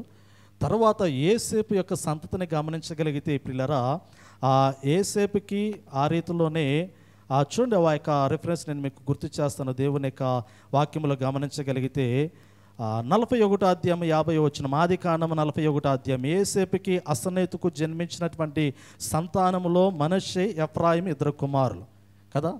41వ అధ్యాయము 50-52 వచనాలు మనం గమనించవచ్చు. యోసేపు తనకున్నటువంటి 2 కుమారులైనటువంటి ఆ మనష్షేనేమో పెద్ద కుమారుడు, ఎఫ్రాయిము చిన్న కుమారుడు. యోసేపును కలుసుకున్న తరువాత యోసేపు ఆ 2 కుమారుల్ని యాకోబు వృద్ధాప్యములైనటువంటి యాకోబు యొద్దకు తీసుకుని వచ్చి వారిని దీవించమన్నటువంటి సమయంలో ఆ యాకోబు వృద్ధాప్యములైనటువంటి యాకోబు పెద్ద కుమారుని దీవించగా చిన్న కుమారుని దీవిస్తాడు. పెద్ద కుమారుడేమో మనష్షే, చిన్న కుమారుడేమో ఎఫ్రాయిము. ఎఫ్రాయిము అనేటువంటి మాటకి అర్థాన్ని గమనించగలిగితే 2 అంతల అభివృద్ధి, 2 అంతల వృద్ధి అనేటువంటి మాట జ్ఞాపకం చేయబడుతుంది. పెద్దవాడికేమో ఒకంత ఆశీర్వాదం ఉంటే చిన్నవాడికేమో 2 అంతల ఆశీర్వాదాలను అక్కడ ఇచ్చినట్లుగా దేవుని యొక్క వాక్యంలో చూడగలుగుతూ ఉన్నాం. హోషేయ గ్రంథంలో ఈ యొక్క చరిత్రను గుర్తు చేస్తూ ఉన్నాడు. పాత నిబంధన గ్రంథంలో ఇశ్రాయేలేమో చిన్నపిల్లలుగా కనపడుతూ ఉన్నారు. యోసేపు సంతతి అయినటువంటి ఎఫ్రాయిమేమో చెయ్యి పట్టుకొని నడిపించబడినటువంటి సంతతిగా గుర్తు చేస్తూ ఉన్నారు. ఎందుకంటే ఐగుప్తు దేశంలోనికి యోసేపు చెరగొని పోయినటువంటి సమయంలో యోసేపుకు తోడైనటువంటి దేవుడు, యోసేపును అభివృద్ధి పరిచినటువంటి దేవుడు, యోసేపును ఉన్నతమైనటువంటి రీతిలో ఫలించు వృక్షం వలె మార్చినటువంటి దేవుడు, యోసేపు యొక్క సంతతి అయినటువంటి మనష్షే, ఎఫ్రాయిముల యొక్క సంతతిలో ఎఫ్రాయిము యొక్క జీవితాన్ని ఆశీర్వాదకరంగా మార్చి ఎఫ్రాయిము యొక్క సంతతిని అభివృద్ధి పరిచినటువంటి విధానాన్ని గుర్తు చేస్తూ ఉన్నాడు. ఎఫ్రాయిము సంతతిలో నుండి వచ్చినటువంటి వాడు యెహోషువ. గుర్తుపెట్టుకోండి పిల్లరా, ఎఫ్రాయిము యొక్క సంతతిలో నుండి యోసేపు కుమారుడు ఎఫ్రాయిము. మనష్షే, ఎఫ్రాయిములు 2 కుమారులు యోసేపుకి. మనష్షేనేమో పెద్ద కుమారుడు, ఎఫ్రాయిము చిన్న కుమారుడు. పెద్ద కుమారుని కన్నా చిన్న కుమారుడు 2 అంతలుగా దీవించబడ్డాడు, అభివృద్ధి చెందాడు. ఇప్పుడు దేవుడు ఎఫ్రాయిము సంతతిలోని ఆశీర్వాదకరంగా మారుస్తూ ఎఫ్రాయిము యొక్క వంశములోని వచ్చినటువంటి వాడు యెహోషువ. యెహోషువ గ్రంథాన్ని గమనించగలిగితే యెహోషువ ప్రవక్త ఎఫ్రాయిము వంశంలోని వచ్చినటువంటి వాడు. ఇప్పుడు కనాను దేశమును ఏ సంతతికి ఇచ్చాడు అంటే యెహోషువ సంతతి వారు కనాను దేశంలోనికి వెళ్ళారు. అనగా ఎఫ్రాయిము సంతతి వారు కనాను దేశంలోనికి వెళ్ళారు. కాలేబు సంతతిలో నుండి వచ్చినటువంటి వారు కనాను దేశంలోనికి వెళ్ళారు. అనగా ఇశ్రాయేలు యొక్క సంతతిలో నుండి వచ్చినటువంటి వారు. ఇంకోటి ఎఫ్రాయిము సంతతిలో నుండి వచ్చినటువంటి వారు కూడా కనాను దేశంలోనికి వెళ్ళారు. కనాను దేశంలోనికి వచ్చినటువంటి వారిలో 2 సంతతులు వచ్చాయి. ఒకటి ఇశ్రాయేలు సంతతిలో నుండి వచ్చారు, రెండోది ఎఫ్రాయిము సంతతిలో వంశములో నుండి కూడా వచ్చారు. పిల్లరా, ఈ 2 వంశాలు కనాను దేశాన్ని స్వతంత్రించుకున్నాయి.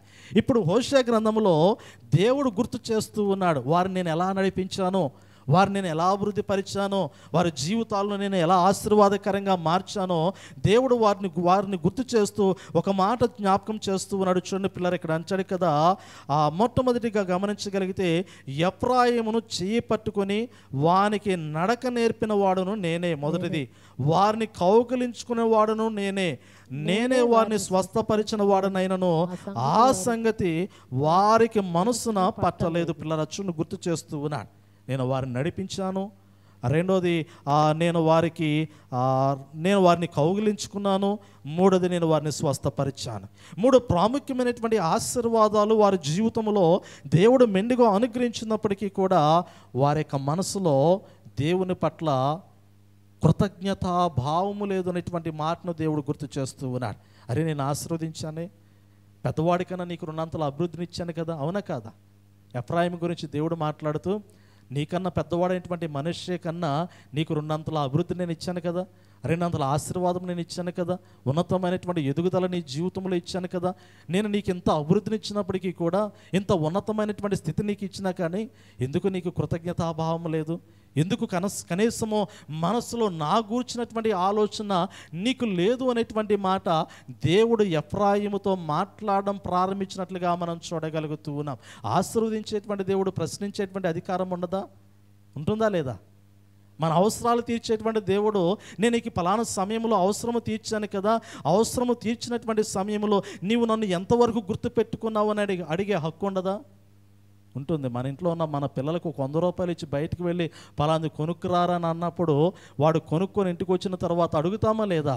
అరే, నీకు 100 రూపాయలు ఇచ్చాను కదా, నేను కొనుక్కురామంది 50 రూపాయలు అవుతుంది, మిగిలినటువంటి 50 రూపాయలు ఎక్కడ్రా? అడుగుతాం. హక్కు ఉంది, తండ్రికి హక్కు ఉంది. పిల్లవాడికి కూడా సమాధానము చెప్పేటువంటి పరిస్థితి ఉంది. చెప్పాలా, జవాబు చెప్పాలా. అదే కొడుకు అంటాడు, ఇచ్చావు బోర్డు 100 రూపాయలు, ఎందుకు అడుగుతావు అని అంటాడా? ఒకవేళ అంటే మనం చేయగలిగింది ఏమీ లేదు. ఒకవేళ ఉండొచ్చేమో, బహుశా 7 దినాలు అటువంటి సంతతి ఉండొచ్చేమో. ఏండాడి నువ్వు ఇచ్చింది బోర్డు 100 రూపాయలు, 100 రూపాయలకి 1,00,000 ప్రశ్నలు వేస్తావు అని అడిగితే మనం ఏం చేయలేం. ఆశీర్వదించి నేను మొక్కమంటేట, నన్ను దీవించి నీ దగ్గరికి రమ్మంటే ఎలా? అడిగే సంతతి ఉంటే మనం ఏమీ చేయలేం. 7 దినాల్లో దేవుని పిల్లలు అనేటువంటి వారి యొక్క స్థితిగతులు ఎలా ఉన్నాయి అంటే, దేవా నీవు నన్ను దీవించని అడుగుతారు కానీ నీవు దీవించినంత మాత్రం నేను నీ దగ్గర ఉండాలని కోరుకుంటే అట్ట కుదరదు కదా. ఆశకు కూడా కద్దు ఉండాలా. నీవు నన్ను దీవించిన తర్వాత నేను ఎలా నీ దగ్గర ఉంచాను, నీవు నాకు ఇచ్చిన తర్వాత ఎలా నీతో ఉంచాను. 7 దినాల్లో ఉన్నటువంటి అవిధేయతకునేటువంటి జీవితం ఇదే. చాలామంది క్రైస్తవ విశ్వాస జీవితంలో అవిధేయులుగా దేవునికి దూరం అయిపోవడానికి కారణం ఏమిటంటే, అవసరాల కొరకు తండ్రి మీద ఆధారపడుతూ ఉన్నారు. అవసరము తీరిన తర్వాత అవిధేయులైనటువంటి పిల్లల వలె వారు దేవునికి దూరం అయిపోయి దేవుని ఉగ్రతను మరలా కొని తెచ్చుకునేటువంటి పరిస్థితి కనపడుతూ ఉంది. ఇక్కడ దేవుడు ఎఫ్రాయిము ద్వారా జ్ఞాపకం చేయాలని ఆశపడుతున్నటువంటి మాట కూడా ఇదే. నేను చేయబట్టుకొని నడిపించాను నీ సంతతిని నేను అభివృద్ధి పరిచాను. పాలు తేనెలు ప్రవహించు దేశంలో నీ సంతతిని నేను తీసుకుని వెళ్ళాను. నీ సంతతికి ఉన్నతమైనటువంటి స్థితిని నేను దయచేసిన తరువాత కనీసము కొంచెము కూడా కృతజ్ఞత భావము లేనటువంటి స్థితిలో, నీ మనసులో నాకు స్థానము లేనటువంటి స్థితిలో నువ్వు బ్రతుకుతూ ఉన్నావు. ఇప్పుడు నేను నీ మీదకి ఉగ్రతను తీసుకుని రాబోతూ ఉన్నాను. నిజమే పిల్లరా, అవిధేయత వలన మరణము సంభవిస్తూ ఉంది. అవిధేయత వలన భయంకరమైనటువంటి వినాశనమైనటువంటిది ఆ జీవితంలో చోటు చేసుకునేటువంటి పరిస్థితి కనపడుతూ ఉంది. ఈ 4-5 వచనాలు గమనించగలిగితే, హోషేయ గ్రంథము 11వ అధ్యాయము, ఒకడు మనుషులను తోడుకొని పోవునట్లుగా స్నేహబంధములతో నేను వారిని బంధించి ఆకర్షించుతుని, ఒకడు పశువుల మీదకి కాడిని తీసినట్లు నేను వారి కాడిని తీసి వారి ఎదుట భోజనము పెట్టి. పిల్లలు చూడండి, పరిశుద్ధ గ్రంథంలో చాలా మాటలు. ఈ గ్రంథాల తర్వాత మీరు పరిశీలన చేయండి. ఈ హోషేయ గ్రంథాన్ని 11-12 అధ్యాయం మీరు బాగా పరిశీలన చేయండి. అవిధేయతను గురించినటువంటి మాటలు, వారికి మరలా బుద్ధి చెప్పినటువంటి మాటలు, మరలా వారిని హక్కును చేర్చుకున్నటువంటి మాటలు మనకు కనపడుతూ ఉంటాయి. ఒకసారి 12వ వచనం చదవండి అమ్మా. అదే అధ్యాయం 12వ వచనమ్మా. ఎఫ్రాయిము వారు అబద్ధములతో నన్ను ఆవరించి ఉన్నారు. ఇశ్రాయేలు వారు మోసక్రియలతో నన్ను ఆవరించి ఉన్నారు. యూదావారు నిరాటంకంగా దేవుని మీద తిరుగుబాటు చేయుదురు. నమ్మకమైన పరిశుద్ధ దేవుని మీద తిరుగుబాటు పిల్లారా. చూడండి, దేవుని యొక్క వాక్యంలో ఎఫ్రాయిము సంతతిని గురించి, ఇశ్రాయేలు సంతతి గురించి, యూదా సంతతిని గురించి, ఈ ముగ్గురు కూడా దేవుని స్వాస్థ్యమే. దేవుని స్వాస్థ్యం గురించి దేవుడు మాట్లాడినటువంటి మాటలు మనం గమనించగలిగితే, ఎఫ్రాయిము వారు దేవుని యొద్దకు ఎలా వచ్చారు అంటే అబద్ధములతో దేవుని సన్నిధిలోనికి ప్రవేశిస్తూ ఉన్నారంట. ఏమా ఎందుకు ఆలస్యమైందంటే తడుముకోకుండా మాట సమాధానం చెబుతారు కదా. ఎందుకంటే అలవాటు అయిపోయినటువంటి అబద్ధాలు, సహజమైనటువంటి మాటలు కనపడుతూ ఉంటాయి. నేటి దినాల్లో చాలా మాటలు అలాంటి తడుముకోకుండా చాలా తేలిగారా ఎక్కడున్నావురా అంటే, ఇది కూడా ఆడి ఎక్కడే ఉన్నానంటాడు, ఆడు ఎక్కడో ఉంటాడు. నిజమే కదా, మనందరికీ తెలిసినటువంటి మాటలే. అరే ఈ పని నువ్వే చేసావా అంటే ఒక్కోసారి మా చిట్టోడు చేస్తూ ఉంటాడు అనమాట. ఏదైనా తొందర పని చేశాడు అంటే అని గట్టిగా నిలదీస్తే, అరా నువ్వేనంటే నేను కాదు అంటాడు. మొట్టమొదటిగా తర్వాత ఏడుపు స్టార్ట్ చేస్తాడు అనమాట. ఎందుకంటే వాడే చేసింది అన్నమాట. స్టార్టింగ్ ఏమంటాడంటే నేను కాదురా, వేరే వాళ్ళ గురించి చెబుతున్నా. స్టార్టింగ్ ఏమంటాడంటే నేను కాదు అంటాడు. నాలుగు గురించి చెబుతుంది, నీ గురించి కాదు. నేను కాదు అంటాడు. తర్వాత వెంటనే స్టార్ట్ చేస్తాడు అన్నమాట కదా. అంటే అర్థమైపోతుంది అన్నమాట. స్టార్టింగ్లోనే తడుముకోకుండా వెంటనే వచ్చేస్తుంది అన్నమాట. నేను కాదు అనేటువంటి మాట, నాకు తెలియదు అనేటువంటి మాట, నేను చేయలేదు అనేటువంటి మాట. కానీ తర్వాత రియలైజ్ అవుతున్నటువంటి సమయంలో, అది నిజమని వారికి తెలిసిపోతున్నటువంటి సమయంలో ఏడుపు ప్రారంభమవుతూ ఉంటుంది, దుఃఖము ప్రారంభమవుతూ ఉంటుంది. దాన్ని ఎలా ఒప్పుకోవాలో అర్థం కాక ఆ యొక్క సిచ్యువేషన్లో వారు దాన్ని ఒప్పుకోవడానికి మొట్టమొదటిగా ఆ ఏడుపు అనగా పశ్చాత్తాపంతో ప్రారంభమవుతూ ఉంటుంది. క్రైస్తవ విశ్వాస జీవితంలో కూడా మొట్టమొదటిగా అవిధేయులైనటువంటి వారు దేన్ని కూడా ఒప్పుకోవడానికి ఇష్టపడరు పిల్లరా. ఒప్పుకోవడానికి ఇష్టపడరు. తప్పు చేసినా ఒప్పుకోవడానికి ఇష్టపడరు. అబద్ధమైన ఒప్పుకోవడానికి ఇష్టపడరు. మోసము చేసినా ఒప్పుకోవడానికి ఇష్టపడరు. లేదా తిరుగుబాటు చేసినా ఒప్పుకోవడానికి ఇష్టపడరు. కానీ దాన్ని కొనసాగించేటువంటి క్రమంలో దెబ్బ మీద దెబ్బ, నష్టం మీద నష్టము, శోధన మీద శోధన, బలహీనత మీద బలహీనత, ఒక్కొక్కటి దేవుడు తగిలిస్తున్నటువంటి క్రమంలో అప్పుడు పశ్చాత్తాపముతో ఒప్పుకోవడం ప్రారంభిస్తూ వచ్చాడు. వెంటనే ఒప్పుకోడు కదా. నేటి దినాల్లో ఉన్నటువంటి ఆ పద్ధతి మనం గమనించగలిగితే, తప్పు చేసినటువంటి వాడు దేవా నీ దృష్టికి నేను తప్పు చేశానని వెంటనే ఒప్పుకోడు. దావీదు భక్తుడు ఒప్పుకున్నాడా? ఉరియా భార్య బత్షెబతో శయనించినప్పుడు వెంటనే ఒప్పుకున్నాడా? లేదు. నాతాను ప్రవక్త వచ్చి కథ చెప్పినటువంటి సమయంలో ఒప్పుకున్నాడు. కథ చెప్పకపోతే ఒప్పుకునేవాడా? ఒక యజమానుడికి 100 గొర్రెలు ఉన్నాయని కథ చెప్పడం ప్రారంభించిన తరువాత ఆ మనుషుడు నీవే అనేటువంటి సమయంలో అప్పుడు ఒప్పుకున్నాడు. ఆ కథ చెప్పకముందు ప్రవక్త అక్కడ నిలబడినటువంటి సమయంలో, అరే ప్రవక్త నా దగ్గరకు వచ్చాడు అంటే ఏ ఉద్దేశంతో వచ్చి ఉంటాడు, ఏ సమాచారము తీసుకుని వచ్చి ఉంటాడు? ప్రవక్త నాతో మాట్లాడక మునిపే నేను ప్రవక్తతో మాట్లాడితే బాగుండని నిజాన్ని చెప్పడం ఒప్పుకున్నాడండి. దావీదు ఒప్పుకోలా దావీదు భక్తుడు. నాతాను ప్రవక్త కథ చెప్పి మాట్లాడుతున్నటువంటి సమయంలో ఆ కథ ముగింపులోనికి వచ్చిన తర్వాత, అరే ఆ మనుషుడు నేనే అని దావీదు ఒప్పుకున్నాడు. నిజమే కదా, ఒప్పుకోవాలి. ఇంకొకడు వచ్చి ఒప్పించాల్సినటువంటి అవసరం రాకూడదు, ఆ పరిస్థితి రాకూడదు. నీ జీవితంలో ఉన్నటువంటి అవిధేయత ఏదైతే ఉన్నదో ఆ అవిధేయత విషయంలో నీవు జాగ్రత్త పడాలి. అరే నేను దేవునికి వ్యతిరేకంగా నడిచానే, నేను తప్పు చేశానే, దేవుని దృష్టిలో ఇది సరైనటువంటిది కాదే, నేను అవిధేయుడిగా కనపడుతూ ఉన్నానే అని నీ అంతటికి నీవే రియలైజ్ అవ్వాలా, తప్పు తెలుసుకోవాలా. నీవు దేవుని ఎదుటకు వచ్చి ఒక తప్పిపోయినటువంటి కుమారుడు తప్పు తెలుసుకుని నేను అవిధేయుడని తండ్రి ఎదుట నిలబడి ఒప్పుకోవడానికి ఎలా ఇష్టపడుతూ ఉన్నాడో అలా నీ అవిధేయతను ఒప్పుకున్నటువంటి సమయంలో ఆయన మరలా నీ జీవితాన్ని సరిదిద్దుతాడు. ఎఫ్రాయిము సంతతి, ఇశ్రాయేలు సంతతి, యూదా సంతతి వారి యొక్క అవిధేయతను ఒప్పుకోవడం ప్రారంభించినటువంటి సమయంలో దేవుడు మరలా వారిని నడిపించడం ప్రారంభించాడంట. హోషేయ గ్రంథంలో గుర్తు చేస్తాడు. 13-14 అధ్యాయాలు గమనించగలిగితే వారి అవిధేయత ఏదైతే ఉందో ఆ అవిధేయతలో నుండి వారు బయటకు వస్తూ మరలా దేవునికి విధేయులుగా మారుతున్నటువంటి సమయంలో ఉన్నతమైనటువంటి ఆశీర్వాదాలు వారి జీవితంలోనికి దేవుడు తీసుకొచ్చాడంటే పిల్లారా. చూడండి, ఇంకొక మాట నేను మీకు గుర్తు చేస్తాను. అవిధేయతను గురించినటువంటి మాటలో ఇంకొక ప్రాముఖ్యమైనటువంటి మాట నేను మీకు గుర్తు చేస్తాను. మొదటి సమూయేలు గ్రంథం 15వ అధ్యాయం చూడండి పిల్లలు ఒక్కసారి. ఇందాక దావీదు భక్తుడు ప్రవక్త వచ్చి చెప్పేంత వరకు కూడా తాను ఏ విధంగా ఒప్పుకోకుండా ఉన్నాడో, అలాగే సౌలు మహారాజు యొక్క జీవితాన్ని కూడా మనం గమనించగలిగితే మొదటి సమూయేలు గ్రంథము 15వ అధ్యాయము మొదటి మాటలు గమనించగలిగితే ఆ అమ్మోనీయుని గురించి రాయబడినటువంటి మాట, ఒకానొక దినమున సమూయేలు సౌలును పిలిచి యెహోవా ఇశ్రాయేలులకు తన జనుల మీద నిన్ను రాజుగా అభిషేకించుటకై నన్ను పంపెను. యెహోవా మాట వినుము. సైన్యములకు అధిపతియగు యెహోవా సెలవిచ్చినదేమనగా, అమాలేకీయులు ఇశ్రాయేలుకు చేసినది నాకు జ్ఞాపకమే. వారు ఐగుప్తులో నుండి రాగానే అమాలేకీయులు వారికి విరోధులై మార్గమందు వారి మీదకి వచ్చిరి కదా.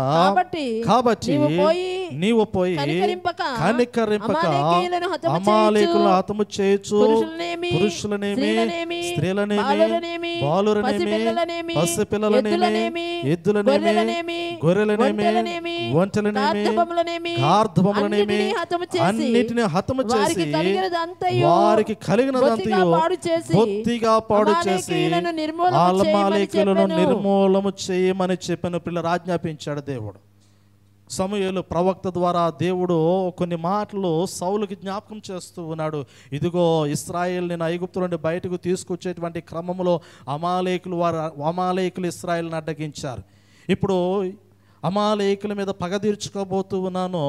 నీవు సైన్యమును తీసుకుని వెళ్ళి వారికి సంబంధించినటువంటి సమస్తమును కూడా నాశనము చేసేమని దేవుడు సమూయేలు ప్రవక్త ద్వారా సౌలుకి సెలవిచ్చినటువంటి సమయంలో కేవలం ఇక్కడ అంచు ఉన్నాడు కదా, ఒక మాట గుర్తు చేస్తూ ఉన్నాడు. చూడండి 15వ వచనము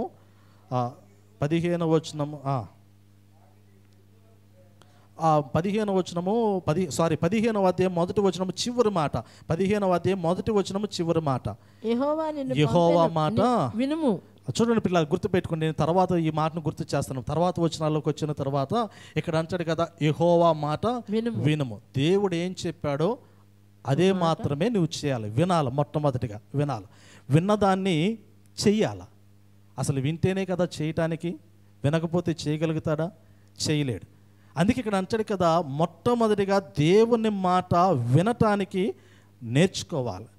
నువ్వు దేవుని మాట ఎప్పుడైతే వింటావో విన్న మాట ప్రకారంగా చేయటానికి ముందుకు రాగలుగుతావు. మాట చెప్పేటువంటి క్రమంలోనే నేటి దినాల్లో చాలామంది అంటారు, ఏదైనా ఒక మాట చెబుతున్నటువంటి సమయంలో ఓ ఇదా నాకు తెలుసుగా అంటారు కదా. అవునా కాదా?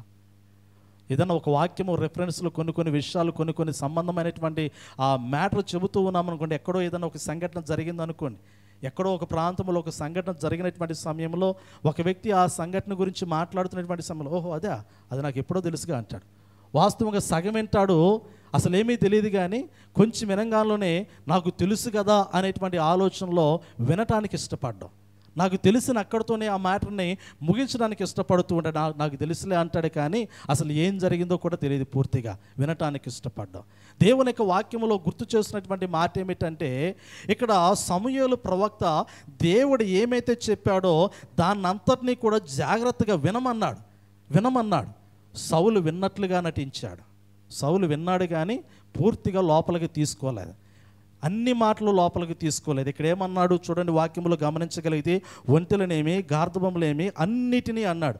అన్నిటినీ హతము చేసి వారికి కలిగినదంతా బొత్తిగా పాడు చేయమని దేవుడు సెలవిచ్చాడని చెప్పిన తర్వాత పిల్లరా 9వ వచనాన్ని చూడండి ఒకసారి. సౌలును జనులను కూడి అగుగును గొర్రెలలోను ఎడ్లలోను క్రొవ్విన గొర్రె పిల్లలను మొదలైన వాటిలో మంచి వాటిని నిర్మూలము చేయక కడగా నుంచి పనికిరాని నీచ పశువులన్నిటిని నిర్మూలము చేసి పిల్లలు వచ్చిన ఇక్కడ జ్ఞాపకం చేయబడి పనికిరానటువంటి వాటిని నిర్మూలన చేశారు. మంచి వాటిని కడగా ఉంచారు. అంటే వాటిని చంపకుండా అలాగే ఉంచి వాటిని దేవునికి బలిగా అర్పించడానికి తీసుకుని వచ్చినట్లుగా దేవుని యొక్క వాక్యములో మనకు కనపడుతూ ఉంది. కానీ దేవుడు ఆకాశమందు ఆస్తి నుండి సమస్తాన్ని చూస్తూ మరలా సమూయేలు ప్రవక్తను పిలిచి సమూయేలు ప్రవక్తని సౌలు యొద్దకు పంపించి, ఇదిగో మొట్టమొదటిగా నీ వీళ్ళు ఒక మాట చెప్పావు, దేవుని మాటగా నువ్వు సెలవిచ్చావు. ఆ మాట ఇశ్రాయేలు రాజు అనేటువంటి సౌలు అనుసరించలేదు, ఆ మాట ప్రకారంగా అతడు చేయలేదని ఆ దేవుడు సమూయేలు ప్రవక్తకు చెప్పినటువంటి మరుక్షణమే సౌలు యొద్దకు వచ్చి మాట్లాడినటువంటి మాట గమనించండి పిల్లరా. 11వ వచనము. అప్పుడు యెహోవా వాక్కు సమూయేలుకు ప్రత్యక్షమై ఇలాగు సెలవిచ్చెను, సౌలు నన్ను అనుసరింపక వెనుక తీసి ఆజ్ఞలను గైకొనకపోయెను గనుక అతనిని రాజుగా నిర్ణయించినందుకు నేను పశ్చాత్తాపపడుచున్నాను. అందుకు సమూయేలు కోపావేశుడై రాత్రి అంతా యెహోవాకు మొరపెట్టుచుండెను. దేవుడేమో సమూయేలుతో, ఇదిగో సౌలైతే నా మాటను వినలేదు, అవిధేయుడిగా ఉన్నాడు, అవిధేయుడిగా ఉండి నేను చెప్పిన దానిని గైకొనకుండా మరి ఉన్న విధానమును బట్టి అతని విషయంలో నేను పశ్చాత్తాపడుతూ ఉన్నాను. ఎందుకు నేను అతను రాజుగా చేశానా అని, ఎందుకు నేను అతను అభిషేకించమని సెలవిచ్చానా అని, ఎందుకు నేను అతను ప్రజల్ని పరిపాలించమని మరి ప్రజల చేత ఎన్నిక చేయబడినటువంటి వాడిగా నిర్ణయించానని ఇప్పుడు సౌలు విషయంలో నేను పశ్చాత్తాపడుచున్నానని దేవుడు పలుకుతూ ఉన్నట్లుగా మనం చూడగలుగుతూ ఉన్నాం. నిజమే కదా, ఇది అవిధేయతలో కనపడుతున్నటువంటి మాట. సౌలు యొక్క అవిధేయత బట్టే కదా, మాట సరిగా వినకపోవటను బట్టే కదా, విన్న మాటను సరిగా నెరవేర్చకపోవటను బట్టే కదా అతని యొక్క అవిధేయత ఏమిటి అనేది కనపడుతూ ఉంది. దేవుడు చూన్నాడు కదా, నేను చెప్పిన మాట ప్రకారంగా అతడు చేసినట్లయితే అతడు నాకు విధేయుడై ఉంటాడు. నేను చెప్పిన మాట ప్రకారంగా అతడు చేయలేదు, అతడు తన సొంత ఆలోచన దానిలో కలిగి ఉన్నాడు కాబట్టి అతడు నాకు అవిధేయుడైనటువంటి సౌలు విషయంలో ఇప్పుడు నేను పశ్చాత్తాపడుతూ ఉన్నాను. అతడు అనవసరమైనటువంటి వాడిగా నేను అనుకుంటూ ఉన్నాను. అతడు నా ప్రజలను పరిపాలించడానికి అర్హుడిగా ఉండడు అనేటువంటి మాటను నేను గుర్తు చేస్తూ ఉన్నాను అనేటువంటి మాటను సమూయేలు దగ్గర మాట్లాడుతున్నటువంటి సమయంలో పిల్లరా, సమూయేలు ప్రవక్త ఏమో హృదయంలో కోపావేశము కలిగినటువంటి వాడే రాత్రంతా కూడా దేవునికి మొరపెడుతూనే ఉన్నాడంట. అయ్యా ఒక్కసారి కనికరించు. ఎవరి కొరకు మొరపెడుతూ ఉన్నాడు? సౌలు కొరకు మొరపెడుతూ ఉన్నాడు. సమూయేలు ప్రవక్త దేవుణ్ణి గోజాడుతూ ఉన్నాడు. అయ్యా మొట్టమొదటి రాజు ఏదో తెలుసో తెలియకో తప్పు చేశాడు, ఈ ఒక్కసారి క్షమించరాదయ్యా, ఈ ఒక్కసారి క్షమించేయి, ఇతను తప్పును మన్నించు, మరి ఇతని విషయంలో నీ యొక్క కఠినమైనటువంటి నిర్ణయం ఏదైతే ఉందో ఆ నిర్ణయం ఒకసారి వెనుక తీసుకో ప్రభు అని సమూయేలు ప్రవక్త రాత్రంతా కూడా దేవునికి మొరపెడుతూనే ఉన్నాడంట. ఆ మొర మాత్రము దేవుడు వినలేదు. దావీదు కూడా అంతే కదా, ఉరియా భార్య అయినటువంటి బత్షెబతో శయనించినటువంటి సమయంలో ఒక కుమారుడు జన్మనిచ్చాడు. 3 దినాలు ఉపవాసం ఉండి ప్రార్థన చేశాడా లేదా? అన్నపానములు మానేసి ప్రార్థన చేశాడా లేదా? దేవుడు ఆ పిల్లవాడిని మొత్తుతూ ఉన్నాడు. ఆ పిల్లవాడిని మొత్తున్నటువంటి సమయంలో, మరణ పడకల మీద ఆ పిల్లవాడు ఉన్నటువంటి సమయంలో దావీదు ఎలా అయినా కానీ ఆ కొడుకును బతికించుకోవడానికి 3 దినములు అన్నపానములు లేనటువంటి వాడై ఉపవాసం ఉండి ప్రార్థన చేశాడు. ప్రయోజనం కలిగిందా? మరి దావీదు దేవునికి హృదయానుసారుడు. దావీదుకి తెలుసు, నేను ఉపవాసం ఉన్నాను అంటే నా దేవుడు నా వైపు తిరగాల్సిందనేటువంటి ఆలోచన దావీదు హృదయంలో ఉండొచ్చు. నేను ప్రార్థన చేయకపోతే దేవుడు వినకపోతాడా? ఖచ్చితంగా ఈయన తీరత ఎవరి కోసం వింటాడు? నా కోసం వినాలి అనేటువంటి ఆలోచనతో ఉపవాసం ఉండి ప్రార్థన చేశాడు. దేవుడు విన్నాడా? వినలా. దాసులు వచ్చారు, దాసురాండ్రు వచ్చారు, అందరూ వచ్చారు, బతిమలాడుతూ ఉన్నారు, అన్నం తినయ్యా. ఆ పిల్లవాడు ఎలాగో చనిపోతాడు, ఎందుకంటే దేవుడు మొత్తాడు కాబట్టి, దేవుడు అవకాశం ఇవ్వలేదు కాబట్టి అతని గురించి నీవెందుకు ఇంతగా నువ్వు క్షోభకు గురి చేసుకుంటావు అని చెప్పినా కానీ, ఎవరు చెప్పినా కానీ వినలేదు. కానీ ఆ పిల్లవాడు మరణించిన ఆ తరువాత వెళ్ళి స్నానము చేసి వచ్చి భోజనము చేయటము ప్రారంభించాడు దావీదు యొక్క జీవితంలో. సౌలు కూడా చేస్తున్నటువంటిది అదే, సమూయేలు చేస్తున్నటువంటిది అదే. దేవుడు ఒక మాట జ్ఞాపకం చేశాడు, అతని విషయంలో నేను పశ్చాత్తాపడుతూ ఉన్నాను. రాజుగా ఎన్నుకున్న విధానమును బట్టి, అతని యొక్క అవిధేయతను బట్టి ఈరోజు అతన్ని నేను ఎందుకు కోరుకున్నానని బాధపడుతూ ఉన్నాననే మాట అని పలికినటువంటి సమయంలో సమూయేలు ఎంత ప్రార్థన చేసినా కానీ దేవుడు దాన్ని అంగీకరించలేదు. పిల్లరా చూడండి, 14వ వచనం తర్వాత 12వ వచనము. ఉదయమున సమూయేలు లేచి సౌలును ఎదుర్కొనుటకు పోగా సౌలు కర్మెలునకు వచ్చి అక్కడ జయ సూచకమైన శిలను నిలిపి సిలువ నిలుపు శిలను నిలిపి తిరిగి గిల్గాలునకు తిరిగి పోయిన గిల్గాలుకు సమాచారము పోయిన వినెను. సమాచారం వినెను.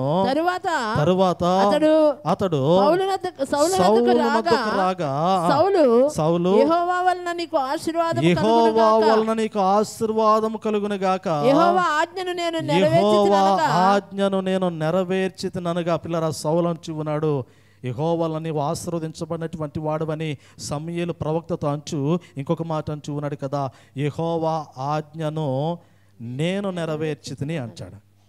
నెరవేర్చాడో లేదో దేవుడు ముందుగా సమూయేలు ప్రవక్తకి చెప్పాడా లేదా? కానీ సౌలు అంటాడు, యెహోవా ఆజ్ఞను నేను నెరవేర్చాను అంటాడు.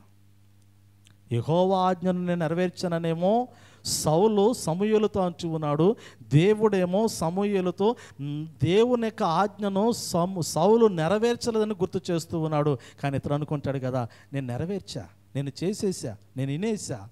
నేటి దినాల్లో చాలామంది క్రైస్తవులు సౌలు లాంటి స్థితిలో కనపడుతూ ఉన్నారు. దేవుడు మాట చెప్పిన తర్వాత మాట చెప్పాడా, విన్నాను. చాలామంది అలా అనుకుంటారు. కానీ విన్న మాట ప్రకారంగా నడవటమే నెరవేర్చబడటం ప్రియులారా, అదే విధేయత.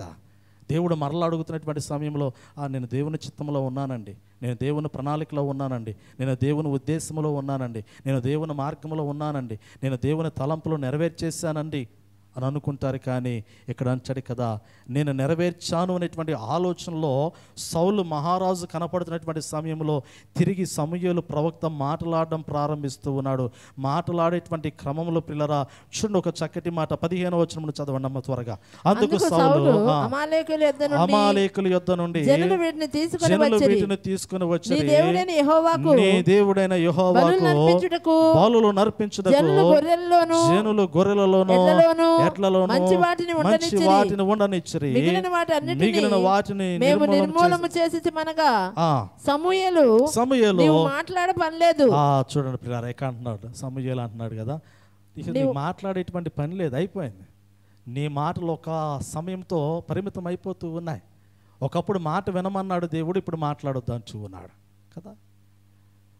ఎంత చక్కటి మాటలు దేవుని యొక్క వాక్యంలో సంభాషణలు గుర్తు చేయబడుతూ ఉన్నాయి అంటే, సౌలు ఎక్స్ప్లెనేషన్ ఇస్తూ ఉన్నాడు, వివరణ ఇస్తూ ఉన్నాడు. తాను చేసినటువంటి పని గురించి ఆ వివరణ ఇస్తూ ఉన్నటువంటి సమయంలో ఇక సమూయేలు ప్రవక్తకి ఎంత వివరణ ఇచ్చినా కానీ దేవుడు ఒక నిర్ణయం తీసేసుకున్నాడు. నిర్ణయించబడిన తర్వాత నువ్వు ఎంత ఎక్స్ప్లెనేషన్ ఇచ్చిన తర్వాత ఏం ఉపయోగము కదా. ఉద్యోగం చేసేటువంటి సమయంలో నిర్లక్ష్యం వహించిన తర్వాత అధికారి ఒక రిజైన్ లెటర్, రాజీనామా, అతని ఉద్యోగం నుండి తీసివేసినటువంటి ఒక డిస్మిస్ లెటర్ ఏదైనా పెట్టాడు అనుకోండి, పళ్ళ మీద పెట్టేసి ఇదిగో ఇక నుంచి నేను నిన్ను ఉద్యోగం నుంచి తీసేశాను అనే మాట చెప్పి ఆ లెటర్ అతనికి ఇస్తున్న సమయంలో నిలబడి చేతులు కట్టుకొని ఎంత ఎక్స్ప్లెనేషన్ ఇచ్చినా కానీ ఏం ఉపయోగం? నువ్వు తీసివేయబడ్డావు, వివరణ ఇవ్వటానికి అవకాశం ఇవ్వబడలా. నీవు వివరణ ఇవ్వటానికి మునిపే నువ్వు నీ పనిలో నుండి నువ్వు తీసివేయబడ్డావు. నీకు అనుగ్రహించబడినటువంటి ఆధిక్యతలో నువ్వు తీసివేయబడ్డావు. నీకు అనుగ్రహించబడినటువంటి ఆశీర్వాదములు నీ యొద్ద నుండి తీసివేయబడ్డాయి. నిజమే కదా, అవిధేయత. అప్పుడు తప్పు తెలుసుకున్నా కానీ ప్రయోజనం కనపట్టలేదు. సమూయేలు ప్రవక్త అంటాడు కదా, ఇక నువ్వు మాట్లాడటం చాలించు, ఇక నువ్వు మాట్లాడనటువంటి అవసరత లేదు, నీవు వివరణ ఇవ్వాల్సినటువంటి అవసరత లేదు. దేవుడు ఒక నిర్ణయాన్ని తీసుకున్నాడు. ఆ నిర్ణయం ఏమిటో చెబుతాను, దాన్ని మాత్రం ఈసారి జాగ్రత్తగా విన్నావు. మొదట చెప్పినప్పుడు వినలేదు, వింటే బాగుపడేవాడు వినలేదు. రెండోసారి అంటూ ఉన్నాడు కదా, ఇదిగో దేవుడు ఇంకొక మాట చెప్పాడు, ఈ మాట జాగ్రత్తగా విన్నావు. నువ్వు మాట్లాడుద్ది కానీ నేను మాట్లాడే మాట మాత్రమే విను. ఆ తర్వాత వచ్చిన వాళ్ళు గమనించగలిగితే చూడండి, త్వరగా క్లుప్తంగా ఈ మాటలు చదువుకొని మనం ముగించేసుకుందాం. ఈ వాక్యాలు గమనించగలిగితే 17వ వచనమును చూడండి పిల్లరా. అందుకు సమూయేలు నీ దృష్టికి నీవు అల్పుడుగా ఉన్నప్పుడు ఇశ్రాయేలు గోత్రములకు శిరస్సువైతివి. యెహోవా నిన్ను ఇశ్రాయేలు మీద రాజుగా అభిషేకించాడు. మరియు యెహోవా నిన్ను సాగనంపి నీవు పోయి పాపాత్ములైన అమాలేకులను నిర్మూలన చేయము, వారు లయమగు వరకు వారితో యుద్ధము చేయమని సెలవీగా, నీవు ఎందుచేత యెహోవా మాట వినక దోపుడు మీద ఎగబడి ఆయన దృష్టికి కీడు చేసేదవని చూడండి. అక్కడ జ్ఞాపకం చేయబడుతూ ఉంది. దేవుని యొక్క స్వరం వినిపిస్తూ ఉన్నాడు, దేవుని మాట వినిపిస్తూ ఉన్నాడు. నీవు దేవుని దృష్టికి, ఆయన మాట వినక ఆయన దృష్టికి కీడు చేసినటువంటి స్థితిలో నువ్వు కనపడుతూ ఉన్నావు. అవిధేయుడైనటువంటి స్థితిలో కీడును కొని తెచ్చుకున్నావు. ఇప్పుడు దేవుని దృష్టిలో నీవు పాపిగా ఎంచబడి ఉగ్రత కొరకు ఆ ఉగ్రతను పొందుకోవడానికి ఎదురు చూస్తున్నటువంటి వాడిగా ఉన్నావు అనేటువంటి మాట కనపడుతూ ఉంది. మనందరికీ తెలుసు ఆ యొక్క వాక్య భాగాలు, ఆ వాక్య భాగాలు మనందరికీ తెలుసు. కాబట్టి ఈ వాక్యం నుండి ఒక మాట చెప్పి నేను ముగిస్తాను. పిల్లరా 24వ వచనం చదవండి. పిల్లరా 24వ వచనం చదవండి. అదే అధ్యాయం 24వ వచనం. సౌలు జనులకు జడిసి వారి మాట వినినందున నేను యెహోవా ఆజ్ఞను నీ మాటలను మీరి పాపము తెచ్చుకొంటిని. చాలు పిల్లలు చూడండి, ప్రత్యుత్తరం ఇస్తూ ఉన్నాడు. సౌలు మాట్లాడుతూ ఉన్నాడయ్యా, నీవు చెప్పినటువంటి మాటలన్నీ నేను ఓపికతో విన్నాను. దేవుడు తీసుకున్న నిర్ణయం ఏమిటో కూడా నాకు అర్థమవుతూ ఉంది. మాట వినకపోవటం నా తప్పే, కానీ నేను దేవుని మాట వినలేదు, కానీ ప్రజల మాట విన్నాను. ప్రజల మాట విన్నాను. ఆ ప్రజల మాట వినుటను బట్టి ఈరోజు నేను పాపము చేసినటువంటి వాడిగా ఎంచబడుతూ ఉన్నాను. దేవుని దృష్టిలో దోషిగా కనపడుతూ ఉన్నాను. రాజ్యమును పోగొట్టుకుంటూ ఉన్నాను. కుటుంబము చిన్నాభిన్నమైపోయేటువంటి పరిస్థితి, నెమ్మది లేనటువంటి పరిస్థితి, ఆత్మను కోల్పోయినటువంటి పరిస్థితి, సమాధానము లేనటువంటి పరిస్థితి, సంతోషము లేనటువంటి పరిస్థితి. 40 సంవత్సరములు సౌలు ఇశ్రాయేలుని పరిపాలించాడు కదా. ఎన్ని సంవత్సరాలు పిల్లరా చెప్పాలా? మీరు చెబితే నేను ముగిచ్చేస్తాను. సౌలు మహారాజు 40 సంవత్సరాలు, దావీదు మహారాజు 40 సంవత్సరాలు, సొలొమోను మహారాజు 40 సంవత్సరాలు కదా. ఇది చరిత్ర. పాత నిబంధన కాలంలో రాజుల యొక్క చరిత్రను చూడగలిగితే ఈ ముగ్గురు రాజులే 40 సంవత్సరాలు. కానీ మొదటి 40 సంవత్సరాల పరిపాలనను చూసారా? ఈ 40 సంవత్సరాల పరిపాలనలో సౌలు దేవుని యొక్క ఆత్మచేత పరిపాలించినటువంటి సంవత్సరంలో చాలా కొద్ది సంవత్సరాలు. దేవుడు తన ఆత్మను తీసుకున్న తర్వాత, దురాత్మ సౌలు జీవితంలోనికి వచ్చిన తర్వాత అతడు పరిపాలించినటువంటి సంవత్సరాలు అధికము. కానీ ఆ సంవత్సరాలు అన్నీ కూడా నెమ్మది లేనటువంటి సంవత్సరాలు, సమాధానం లేనటువంటి సంవత్సరాలు, శత్రువులతో పోరాడడానికి పెనుగులైనటువంటి సంవత్సరాలు, రాజ్యాన్ని నిలబెట్టుకోవడానికి ప్రయత్నం చేసినటువంటి సంవత్సరాలు. సౌలును తృణీకరించి దావీదును అభిషేకించిన తర్వాత దావీదును చంపడానికి ప్రయత్నించిన సంవత్సరాలే అధికమైనటువంటి సంవత్సరాలు. నిజమే కదా.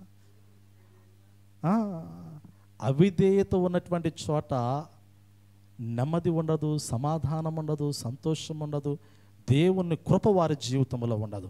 విధేయత కలిగినటువంటి చోట పిల్లరా, నీ దగ్గర ఏమీ లేకపోవచ్చేమో, కానీ అబ్రహాము ఏమీ లేనటువంటి స్థితిలో ప్రారంభంలో దేవునితో నడవడం ప్రారంభించాడు. అన్నీ తన యొద్దకు తీసుకుని రాబడ్డాయి, అన్నీ తన స్వాధీనము చేయబడ్డాయి, అన్నిటికీ హక్కుదారుడిగా అబ్రహాం ఎంచబడ్డాడు. అన్నిటికన్నా ముఖ్యంగా పరలోక రాజ్యంలోనికి హక్కుదారుడిగా అబ్రహాం యొక్క జీవితము విశ్వాసులకి తండ్రిగా ఎంచబడింది. అందుకే పౌలు భక్తుడు ఎఫెసీ సంఘానికి గుర్తు చేస్తూ ఉన్నాడు కదా, అవిధేయుల మీదకి దేవుని యొక్క ఉగ్రత రాబోతూ ఉంది, జాగ్రత్తగా.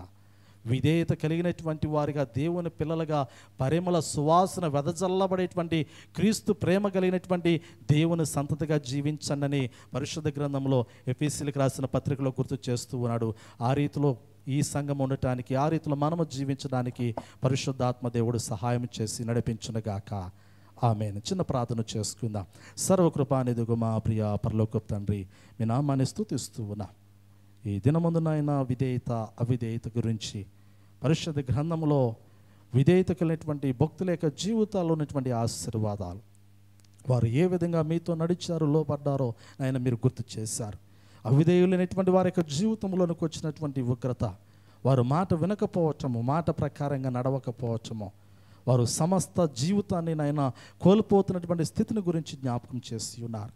కృత నిబంధన కాలంలో పౌలు భక్తుడు సంఘానికి హెచ్చరిక చేస్తూ ఉన్నాడు. మీరు దీవించబడుతూ ఉన్నారు, ఆశీర్వదించబడుతూ ఉన్నారు, జాగ్రత్త. మోసపరిచేవాడు మీతో ఉన్నాడు, మోసపరిచేటువంటి వాడు మీలో సంచరిస్తూ ఉన్నాడు, మోసపోకుండా జాగ్రత్త పడునని ఆయన హెచ్చరించినట్లుగా చూడగలుగుతూ ఉన్నాం. అవిధేయులుగా ఉండొద్దు, కానీ విధేయత కలిగినటువంటి వారిగా దీవించబడమని ఆయన వాక్యములో సెలవిచ్చినట్లుగా చూడగలుగుతూ ఉన్నాం. వాక్యమైనటువంటి బిడ్డలందరూ కూడా ఆ రీతిలోనైనా బలపడి వర్ధిల్లుటకు నీ కృపను దయచేయమని యేసు క్రీస్తు నామములో అడిగి వేడుకొనొచ్చున్నాము తండ్రి. ఆమేన్, ఆమేన్.